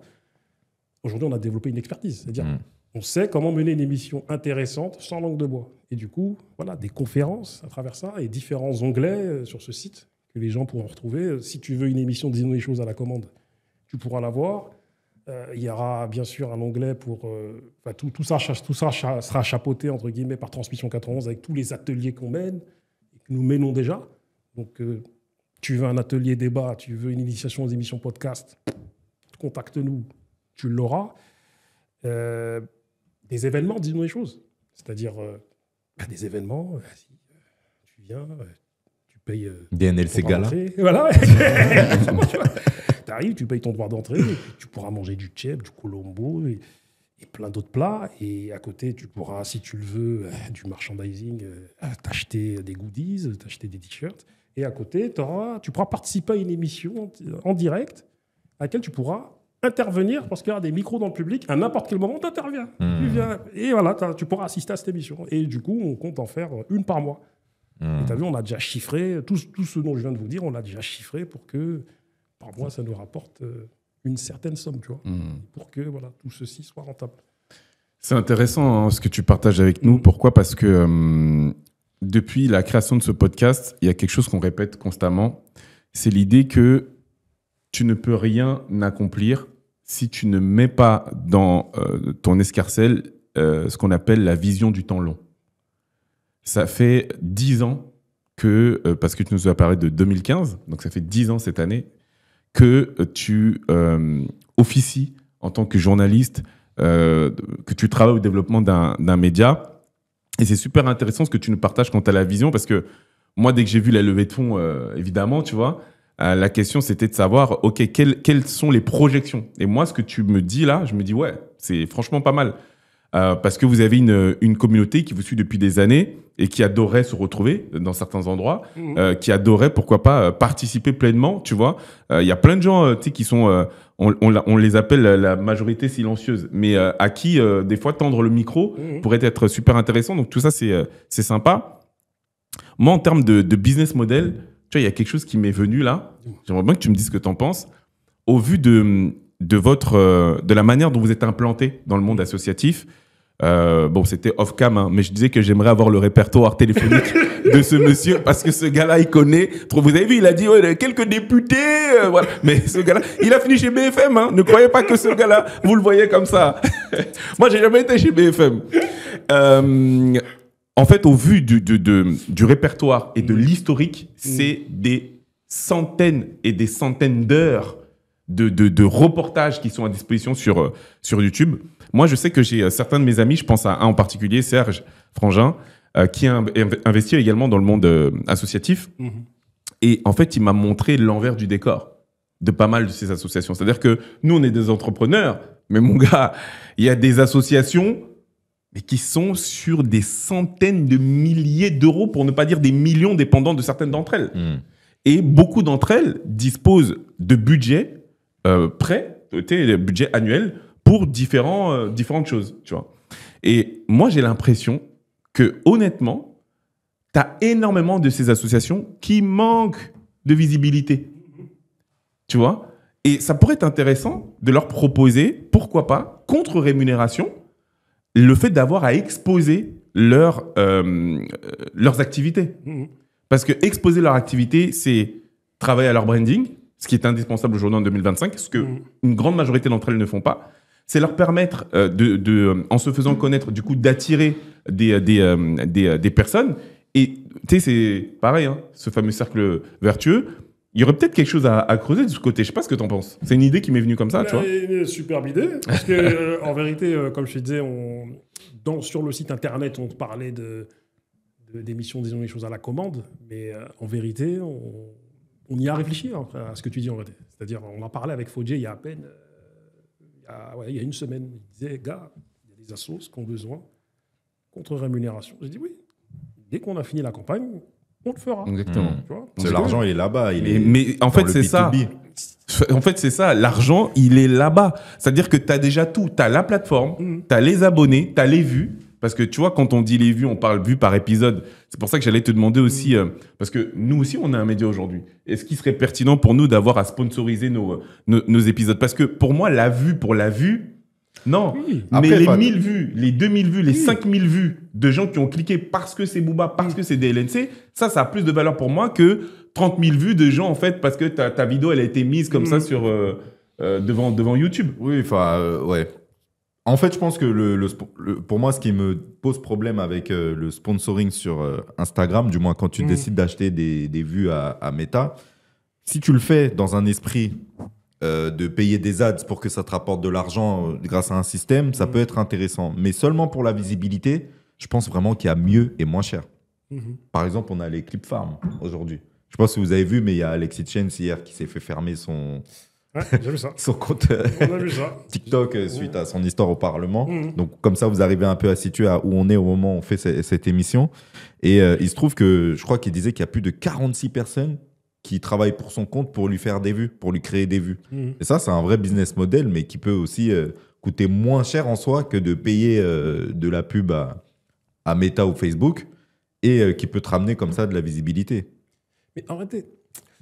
T'as vu, comme vous dites, les vues pour les vues, c'est pas intéressant. Et là où on est aujourd'hui, là,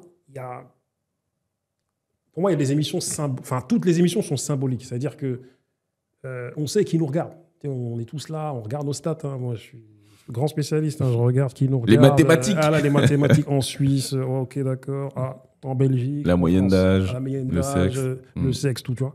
Et en vérité, aujourd'hui, les vues sont importante, mais plus si importante que ça. Exactement. Tu vois, exactement. Je m'en réfère au propos de Driver. Big up à Monsieur Driver, parce que voilà. L'homme. Je regardais Roulette Driver en plus tout à l'heure. J'écoutais dans la voiture sur Didi, tout ça. Mais bon, on ne parle pas de ça. On peut en parler, il n'y a rien de tabou ici. Il n'y a rien de tabou ici.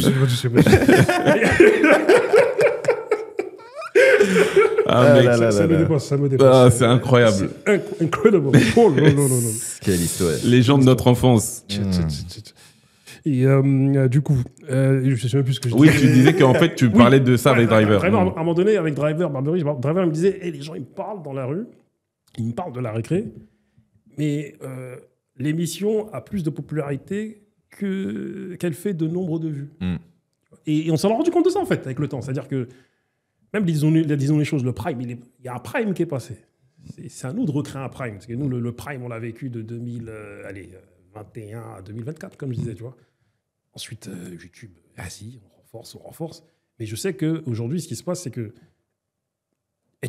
depuis le départ, hein, pour moi, tonton le disait aussi, tu peux être vu par 5, une personne ou 1000, tout est important. Je veux dire. Et en réalité, en termes de business, 1000 personnes ou 500 personnes, c'est énorme, qui te suivent et qui te regardent, si tu arrives à leur proposer des outils, les gars, tu peux vivre. Tu vois, tu vis avec 1000, c'est la règle, du business. Donc en réalité, celui qui est focalisé sur les vues juste pour être connu, c'est le problème avec certains aujourd'hui, tu vois, et même depuis l'époque, tu vois. C'est-à-dire, nous, on est issus d'une époque où ça n'existait pas, tous les réseaux sociaux. La plupart des gens voulaient être discrets par rapport à l'éducation de leurs parents. Et les gars, soyez discrets, c'est ça. Pour moi, on a quelque part nous pété les plombs, entre guillemets, par rapport à notre vision de l'époque où on se disait jamais de la vie, on serait vu là, en train de discuter. Mais on essaie tout de même d'apporter des choses, tu vois, de manière détendue. Et voilà, faire des vues pour des vues, c'est pas intéressant, mais quoi qu'il en soit, toute vue est importante. Toute.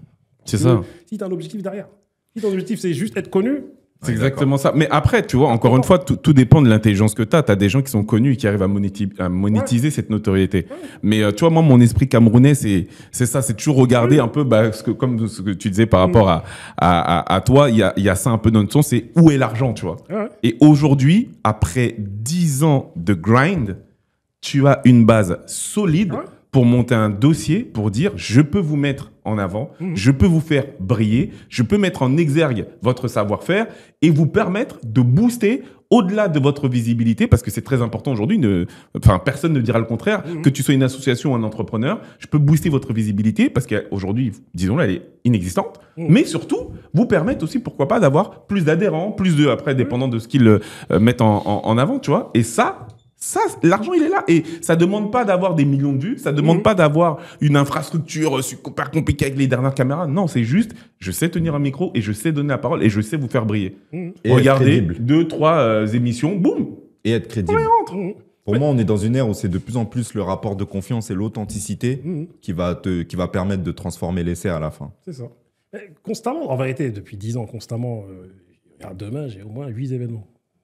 Je suis constamment contacté par des assos qui, à un moment donné, moi j'ai décelé qu'il y a énormément d'assos qui font des choses, en tout cas il y a 10 ans, mais qui ne demandaient même pas de visibilité. Ils les faisaient avec le cœur et puis c'est tout.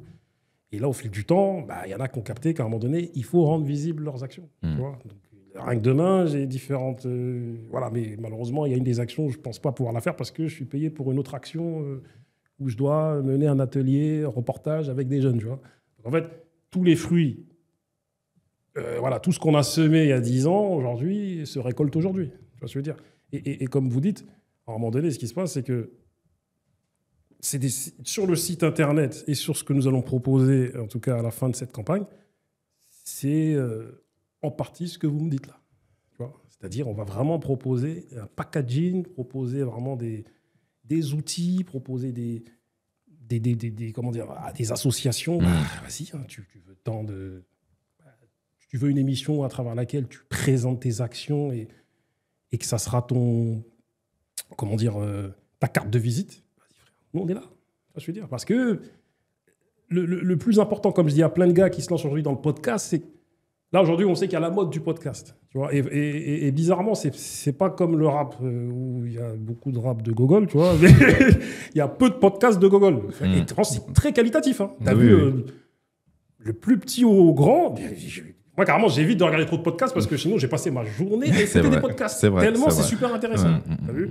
Mais il y en a je pense, qui pensent qu'ils peuvent se faire de l'argent, mais grave de l'argent. Mais TF1, les chaînes hertziennes, à la base, ne se font pas d'argent directement. C'est-à-dire, c'est des espaces publicitaires, c'est des annonceurs. Et derrière, c'est des gros milliardaires qui ont investi. Exactement. C'est ça. On n'a pas de milliardaires qui ont investi sur nous. Donc, on est obligé de penser à un modèle économique. Donc, le conseil qu'on pourrait donner à plein de jeunes, c'est Les gars, vous vous lancez dedans, mais dites pas que vous allez faire de l'argent. Prenez le podcast comme une espèce de vitrine pour, pour appuyer le truc qui va te rapporter de l'argent. Exactement. Tu vois, et le business model. Exactement. Et je trouve ça super important ce qu'on est en train de dire parce que je pense que quelque part, on est un peu mal habitué de par ce qu'était avant le monde du média. Avant, tu avais peu de chaînes, 6 chaînes, hein, c'est ça, sur lesquelles tu avais toute la population d'un pays qui avait son attention à cet endroit-là. Donc le but, c'était simplement d'avoir une présence là, et le peu de personnes qui avaient assez d'argent pour pouvoir payer leur présence là, ils prenaient l'oseille de tout le monde. Aujourd'hui, ça a changé. Le but, quand tu développes ton podcast, selon moi, c'est pas d'avoir l'attention de tout le monde, parce que je pense que le gros problème à avoir l'attention de tout le monde, c'est qu'au final, tu n'es crédible aux yeux de personne réellement. Tu vois. Aujourd'hui, le vrai pouvoir, c'est d'avoir une petite communauté de gens qui sont alignés avec toi, qui te suivent, qui sont engagés, et derrière de pouvoir créer un écosystème qui fasse que tu arrives convenablement à gagner ta vie. Et je pense que toute personne aujourd'hui qui développe un podcast est capable de faire ça. Parce que comme on l'a dit, avoir 500 personnes qui toutes les semaines regardent ton podcast. Et nous, quand on a lancé au départ notre Nekao School, là, sur nos lives, on avait en moyenne... on pouvait avoir des lives où on avait 15 personnes, tout comme des lives où il y avait 100, 150 personnes. Eh ben, ces 15 personnes qui étaient tout le temps là, ça a été nos 15 premiers clients quand on a sorti notre offre. Et c'est ce qui nous a permis derrière de pouvoir investir dans notre truc et avoir de plus en plus de... Mais ça commence là. Et ça vaut de l'or. Et je pense effectivement que ça... C'est juste une... C'est juste un état d'esprit qu'il faut savoir, enfin, un paradigme même du média et de la façon dont on souhaite gagner nos vies qu'il faut voir différemment. On n'est plus dans l'ère, je pense, où tu as des gens qui vont péter le million, le milliard. C'est plus ça qui est intéressant. Mais c'est comment est-ce que tu vas réussir à avoir des revenus, pouvoir vivre de ce que tu aimes faire, à l'image de ce qu'on fait tous, et pouvoir continuer à délivrer de la valeur pour des personnes qui poussent tes propos, qui valident tes propos. Et c'est pour ça que pour corroborer le propos, c'est pour ça que je parlais d'ADN. Parce qu'aujourd'hui, il n'y aura personne d'aussi crédible que toi pour mettre ça en avant face à n'importe quelle association, de par ton pédigré. C'est ça qui est exceptionnel. C'est que les gens ne comprennent pas qu'on est arrivé à une ère là, le 21e siècle là, où toutes les cartes sont redistribuées. Et peut-être qu'il faudrait qu'on s'arrête aussi là-dessus, parce que j'ai adoré ce que tu as dit tout à l'heure sur l'angoisse que tu avais à 17, 18, 19, 20 ans, en comprenant ce monde de la vie d'adulte, en disant quoi, je vais devoir moi aller là-dedans, quel chemin je vais pouvoir prendre pour essayer de m'épanouir, etc. Chose que une grande partie des humains ne font pas, tu vois. On y reviendra, mais aujourd'hui, ce 21e siècle-là donne le droit aux créatifs que nous sommes de pouvoir vivre plus que convenablement en sachant qui nous sommes. Demain, il n'y a aucune association avec laquelle... Moi, demain, je ne peux pas aller voir une association. Parce que je ne connais pas quelles sont leurs problématiques, je ne sais pas ce qu'il en est du monde associatif, je ne sais pas en fait quel argument ou argumentation mettre en avant pour pouvoir les séduire. Toi, tu le sais, parce que ça fait 20 ans, plus de 20 ans que tu fréquentes ce milieu-là. Est-ce que ça fait sens pour toi, ce qu'on partage ? Ah mais de fou malade. Non, c'est clair. Ben, nous, on s'est spécialisé dedans en fait, tu vois. C'est-à-dire on est des experts. Tu vois. C'est-à-dire vous êtes des experts dans la finance, c'est-à-dire vous savez votre game. Vous êtes dedans et c'est pas pour rien qu'il y a des gens qui adhèrent à la Nekao School. Nous, aujourd'hui, on est des experts au niveau des quartiers populaires. C'est-à-dire, je sais quelles sont les problématiques des associations. Et du coup, voilà, on leur propose déjà des choses, tu vois, de manière gracieuse. Mais quoi qu'il en soit, il y en a même, ils me demandent. Je leur dis, voilà, arrangeons-nous. Mais quoi qu'il en soit, il y a des échanges de bons procédés de manière pécuniaire, tu vois. Mais il est clair que aujourd'hui, tu as eu, disons les choses.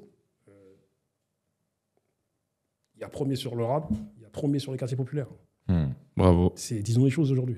Ça, moi, je le sais et on est dedans. Tu vois ce que je veux dire, on a cette expertise, on a cette...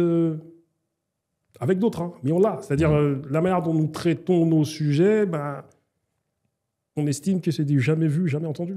Quand toi, tu es venu sur le plateau, tu t'es dit, oh, qu'est-ce qui se passe là, tu vois ? Et moi, j'essaie vraiment de cadrer, c'est-à-dire de...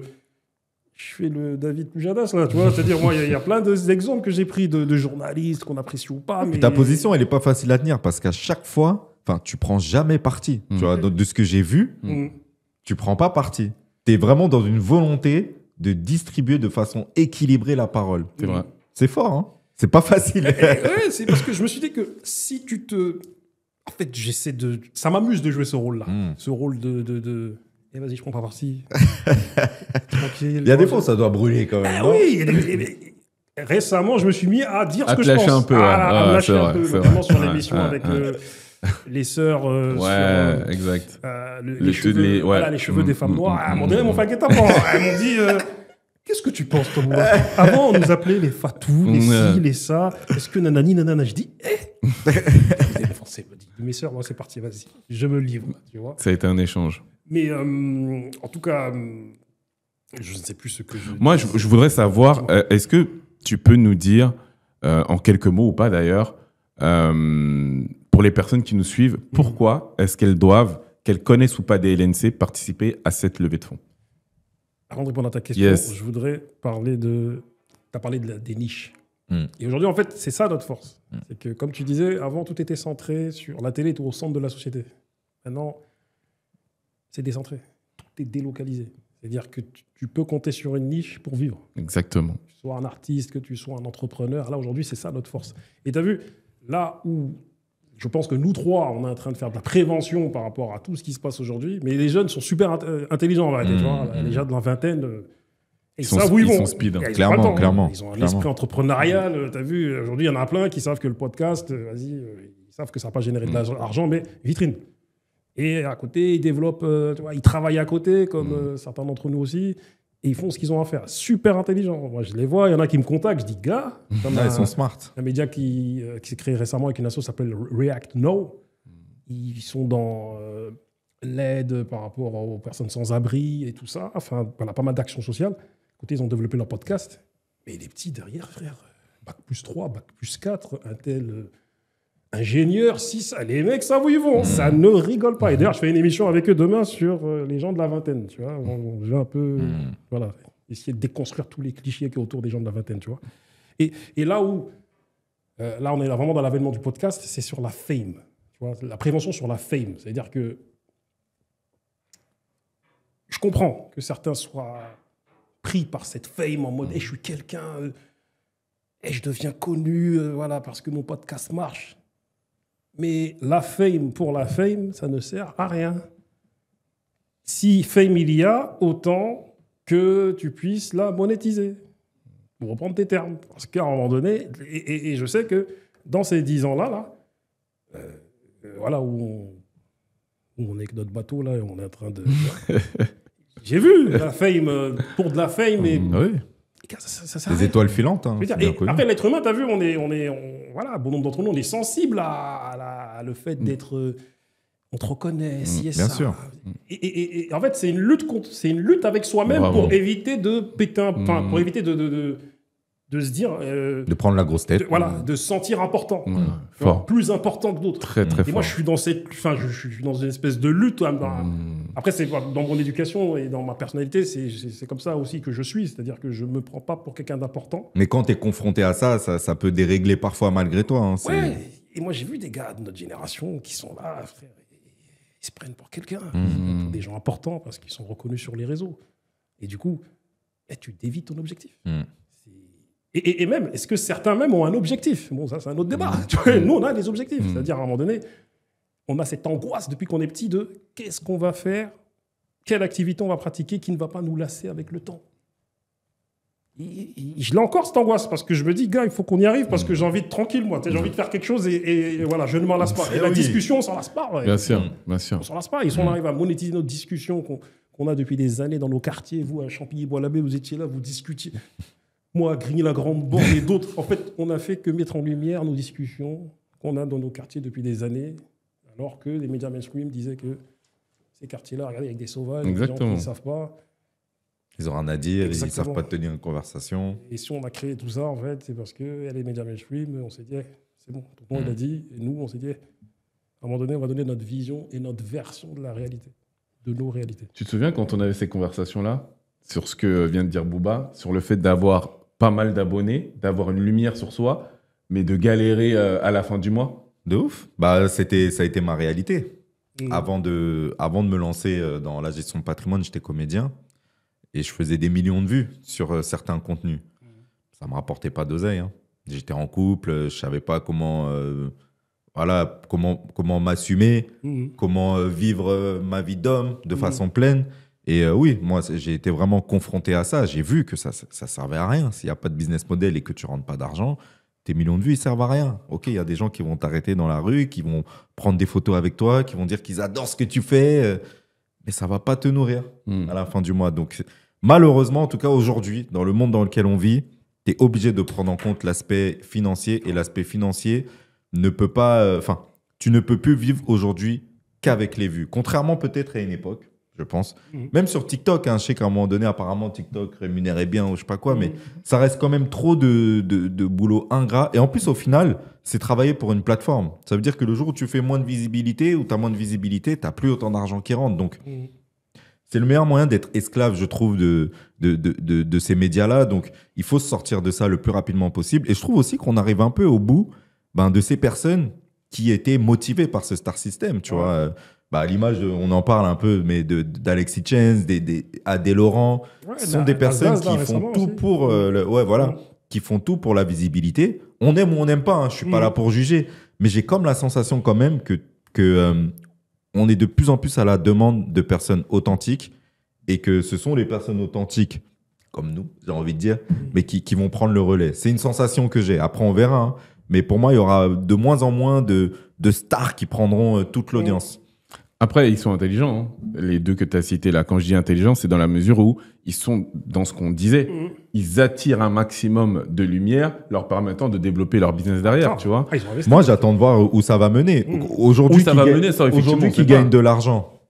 Mais c'est ça. J'aimerais voir, et c'est pas, je les mets pas au défi, je provoque personne, mais j'aimerais voir ce que ça va donner encore dans 5 ans, dans 10 ans. Ça, c'est encore une autre question, mais effectivement, sur la dimension de monétisation dont on parlait, en fait, c'est exactement ce qu'ils font, tu vois. Ils attirent un maximum de lumière pour la rediriger vers leur... Et ce que je veux dire, c'est que, au-delà du fait que j'attends de voir ce que ça va mener, je pense qu'aujourd'hui, si tu es un jeune créateur de contenu, ton objectif, ça doit pas être de faire du Alexis Chance ou du Adé Laurent.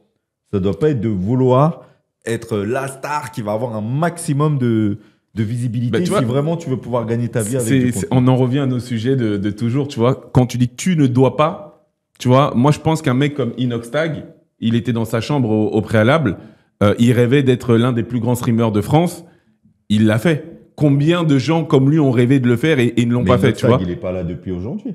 Mais c'est ça que je dis, c'est que lui, dans sa tête, son objectif c'était ça. Il était complètement matrixé par les grandes stars du secteur et il en est devenu une. C'est pour ça, c'est juste sur le tu ne dois pas, tu vois. Moi, je pense que pour moi, en tout cas, la problématique, c'est pas l'ambition que tu as. Tu peux devenir la personne la plus connue de France. Donc, tu vois, un mec comme Thibaut InShape, moi, je regardais ses vidéos à l'époque. Quand j'ai à l'époque, c'était il y a pas loin d'une dizaine d'années, tu vois. Le mec, il avait 1000 abonnés, 5000 abonnés. Aujourd'hui, il en a pas loin de 25 millions. Et son objectif, c'est d'atteindre les 100 millions. Tu vois? Donc, ça peut être l'objectif pour certaines personnes. Moi, je pense que la vraie problématique, c'est celle que tu as dite. Et je vais quand même te redemander de nous dire pourquoi. Tu m'as dit tu ne dois pas, donc j'attends de voir ce que tu dis pour voir si je suis d'accord. Oui, non, mais en fait, je reste quand même convaincu de ce que je dis. Non, mais c'est la dimension. Bon, après, voilà, mais c'est la dimension de tu ne dois pas. Non, tu as le droit de vouloir. Ma conversation ne se résume pas qu'à tu ne dois pas. Elle est appuyée de choses que je dis et que je pense. Oui, tu ne dois pas rêver d'être la personne la plus célèbre. Et pour toi, mon tu ne dois pas, il veut dire quoi? Mais tu ne dois pas être vouloir rêver. Mon tu ne dois pas pour toi.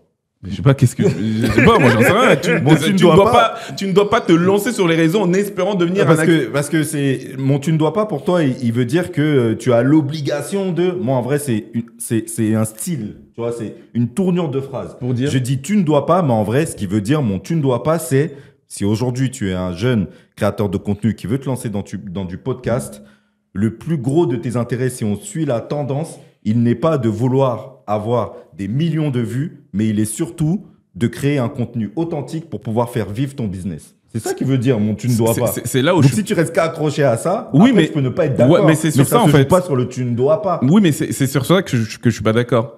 Parce que tu peux ne pas être d'accord. Voilà, parce que c'était l'objectif d'un MrBeast. Oui, mais c'était. Moi, ce que je dis, c'est qu'il y a des tendances. Oui, mais c'était hier. Mais donc aujourd'hui, tu penses qu'il peut pas avoir un autre MrBeast? Aujourd'hui, je ne pense pas que ce soit la chose la plus intéressante à faire ou à visualiser. Déjà, là, je suis un peu plus d'accord. c'est pas la chose la plus intéressante à visualiser. Là, c'est ce que je dis depuis tout à l'heure. La plus intelligente, moi, j'ai dit.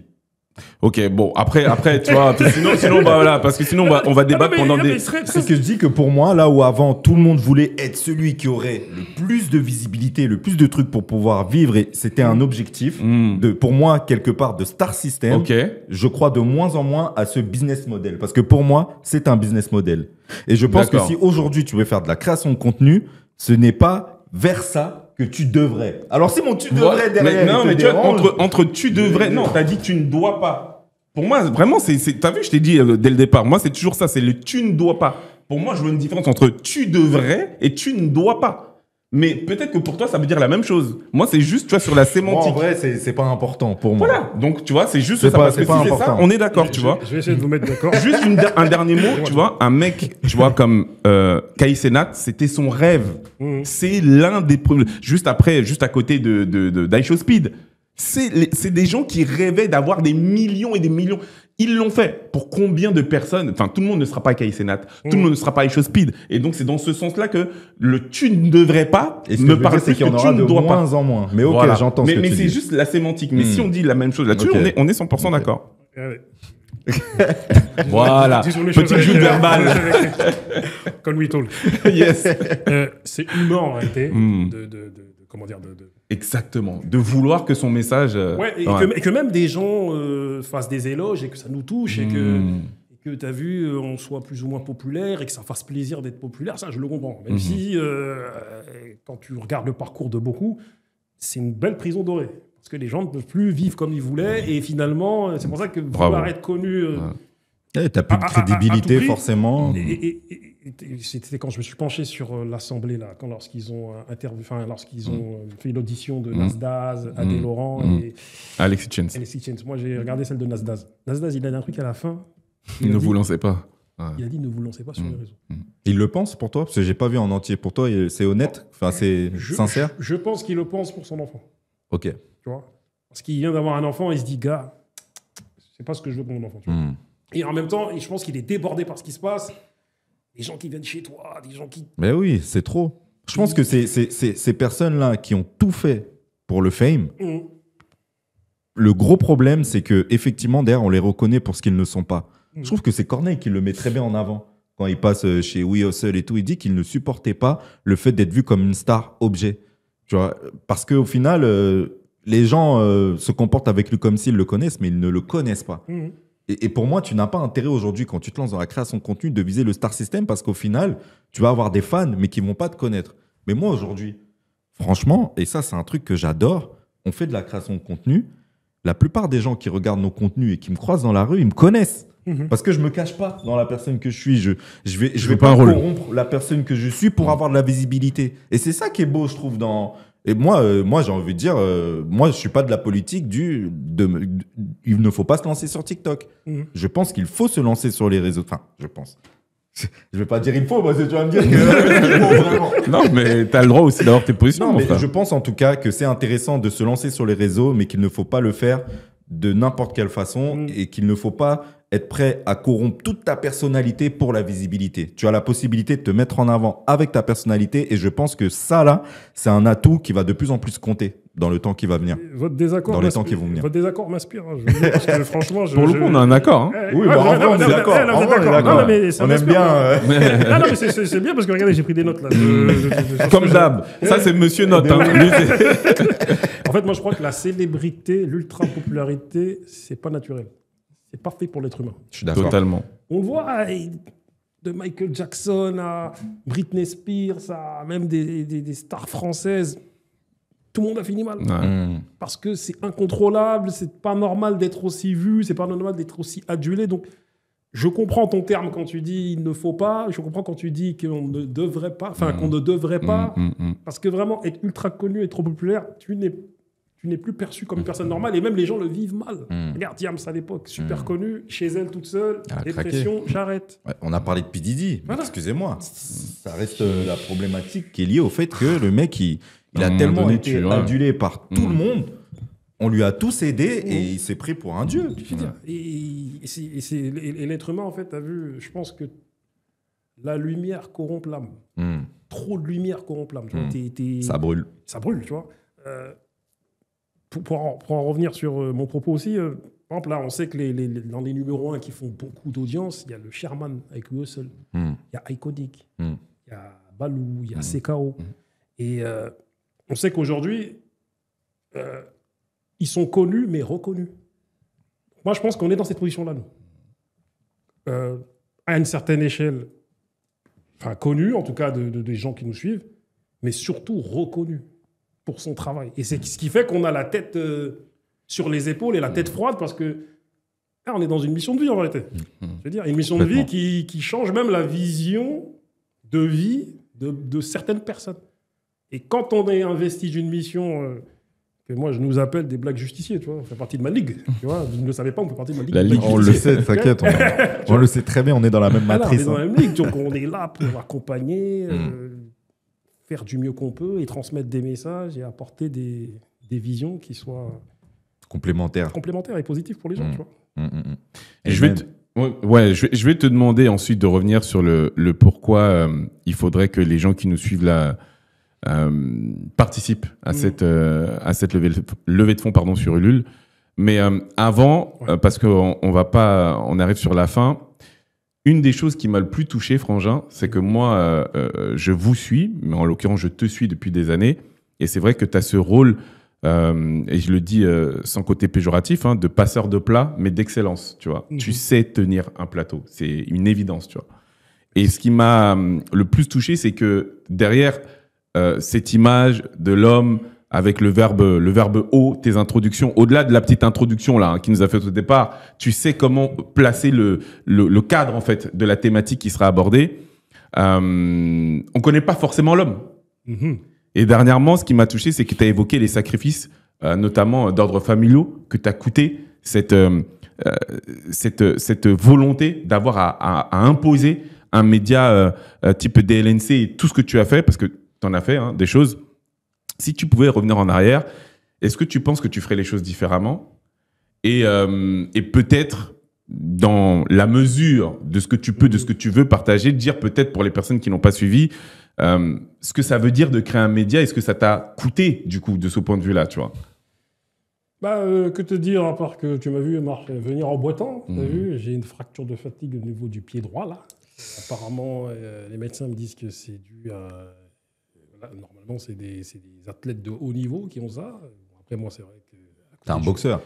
Ouais, je me suis pas mal entraîné à la boxe. Donc, en fait, moi, j'ai tout enchaîné, en fait. Depuis 10 ans, j'ai enchaîné des entraînements de boxe, un peu de muscu, de temps en temps la piscine, mes enfants, Rama, Kumba, que j'aime, ma famille, mon travail, parce que moi, je travaille, en vérité.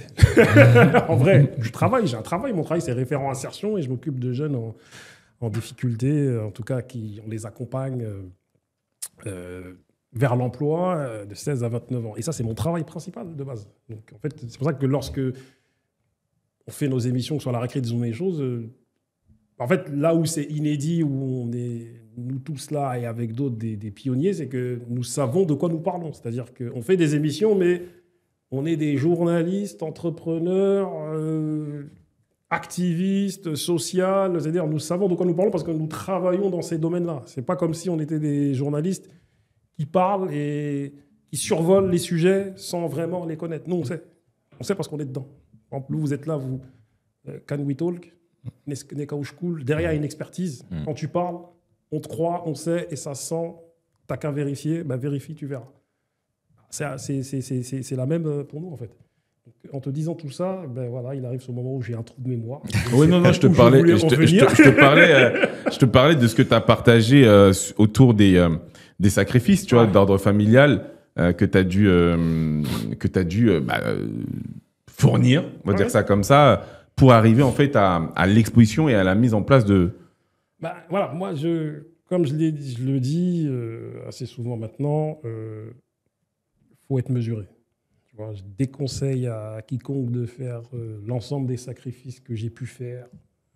Après, en même temps, on était tellement, avant le Covid, on était tellement mondialement, on était dans une frénésie qui faisait que je crois que ça faisait des années qu'on ne contrôlait plus rien. C'est ce qui nous arrive, on est débordé par la société qui nous assomme. faut payer ci, il faut payer ça, il y a ça qui t'arrive, il y a des opportunités, si tu y vas, tu fais ci, tu fais ça.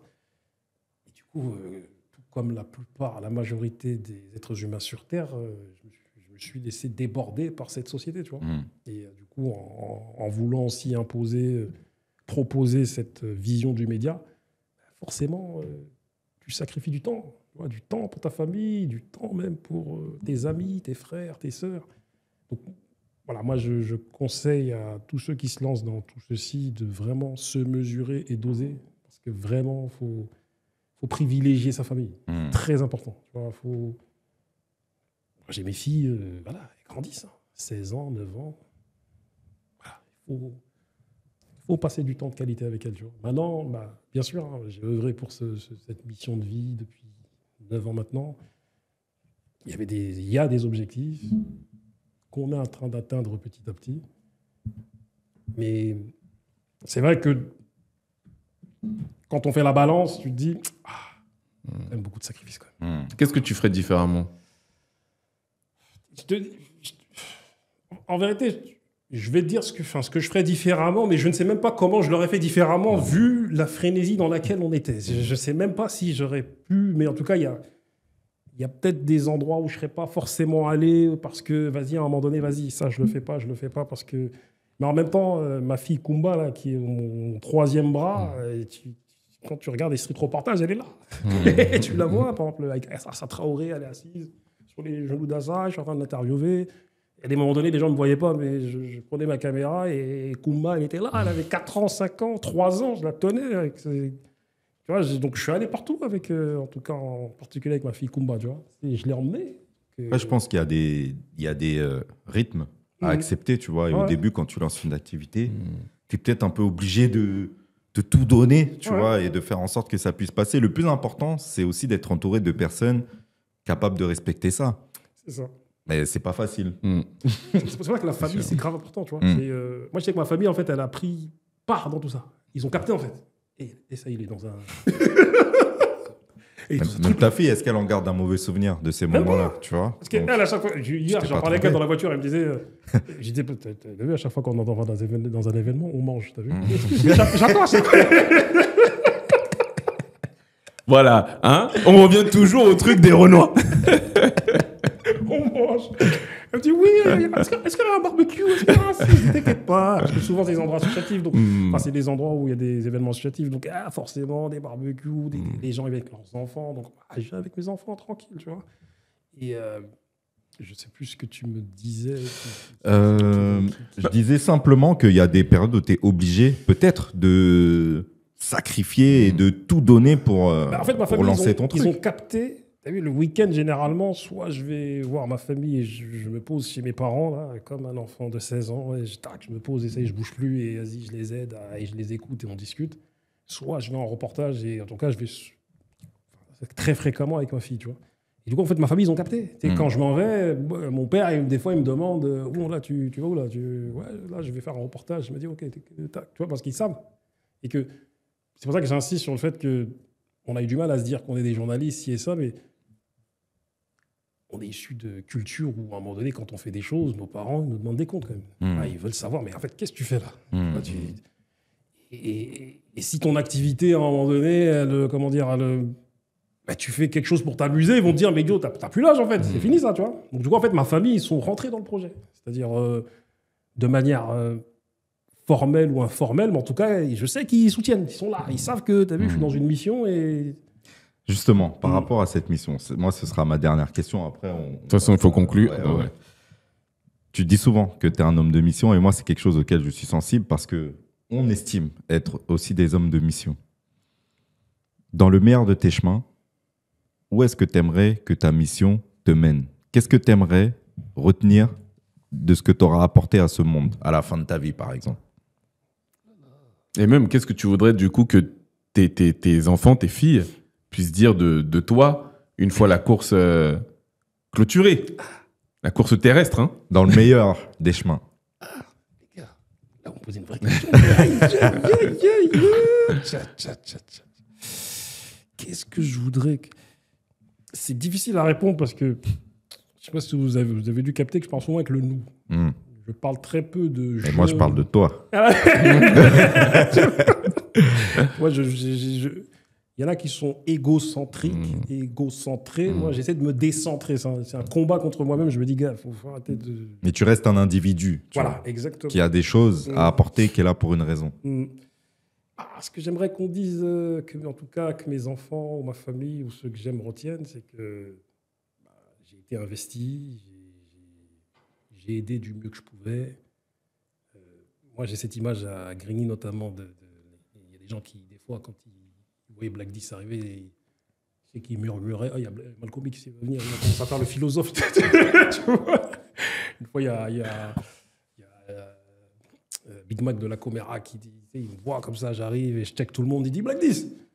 Non, on est sur un débat là, sur les Renois, là, vas-y, qu'est-ce que tu penses de les mecs, j'ai toujours cette image de grand philosophe, le mec qui vient, c'est pour ça que voilà, le média est une continuité de tout ça en vérité.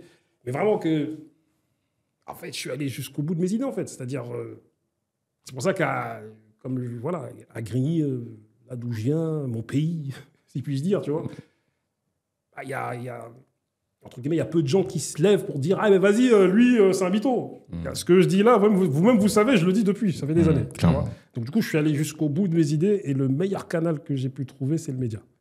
Tu vois, et vraiment que... Voilà, je suis allé au bout de ce que je... ce que je voudrais qu'on retienne, c'est l'amour. C'est qu'en vérité, tout ça, je le fais au nom de l'amour. Parce que je vous aime, parce que vous m'aimez et parce qu'il faut qu'on s'aime. De ouf, très lourd. Je confirme. Qu'est-ce que tu voudrais que le King, la petite, disent de toi, voire même inscrivent sur ton épitaphe? Si j'en veux. Parce que moi, dans le meilleur des mondes, j'aimerais être enterré dans la terre. Ça me va très bien, tu vois. Pas de... Mais moi, j'aimerais que l'on retienne de moi que j'ai vécu ma vie à 100%.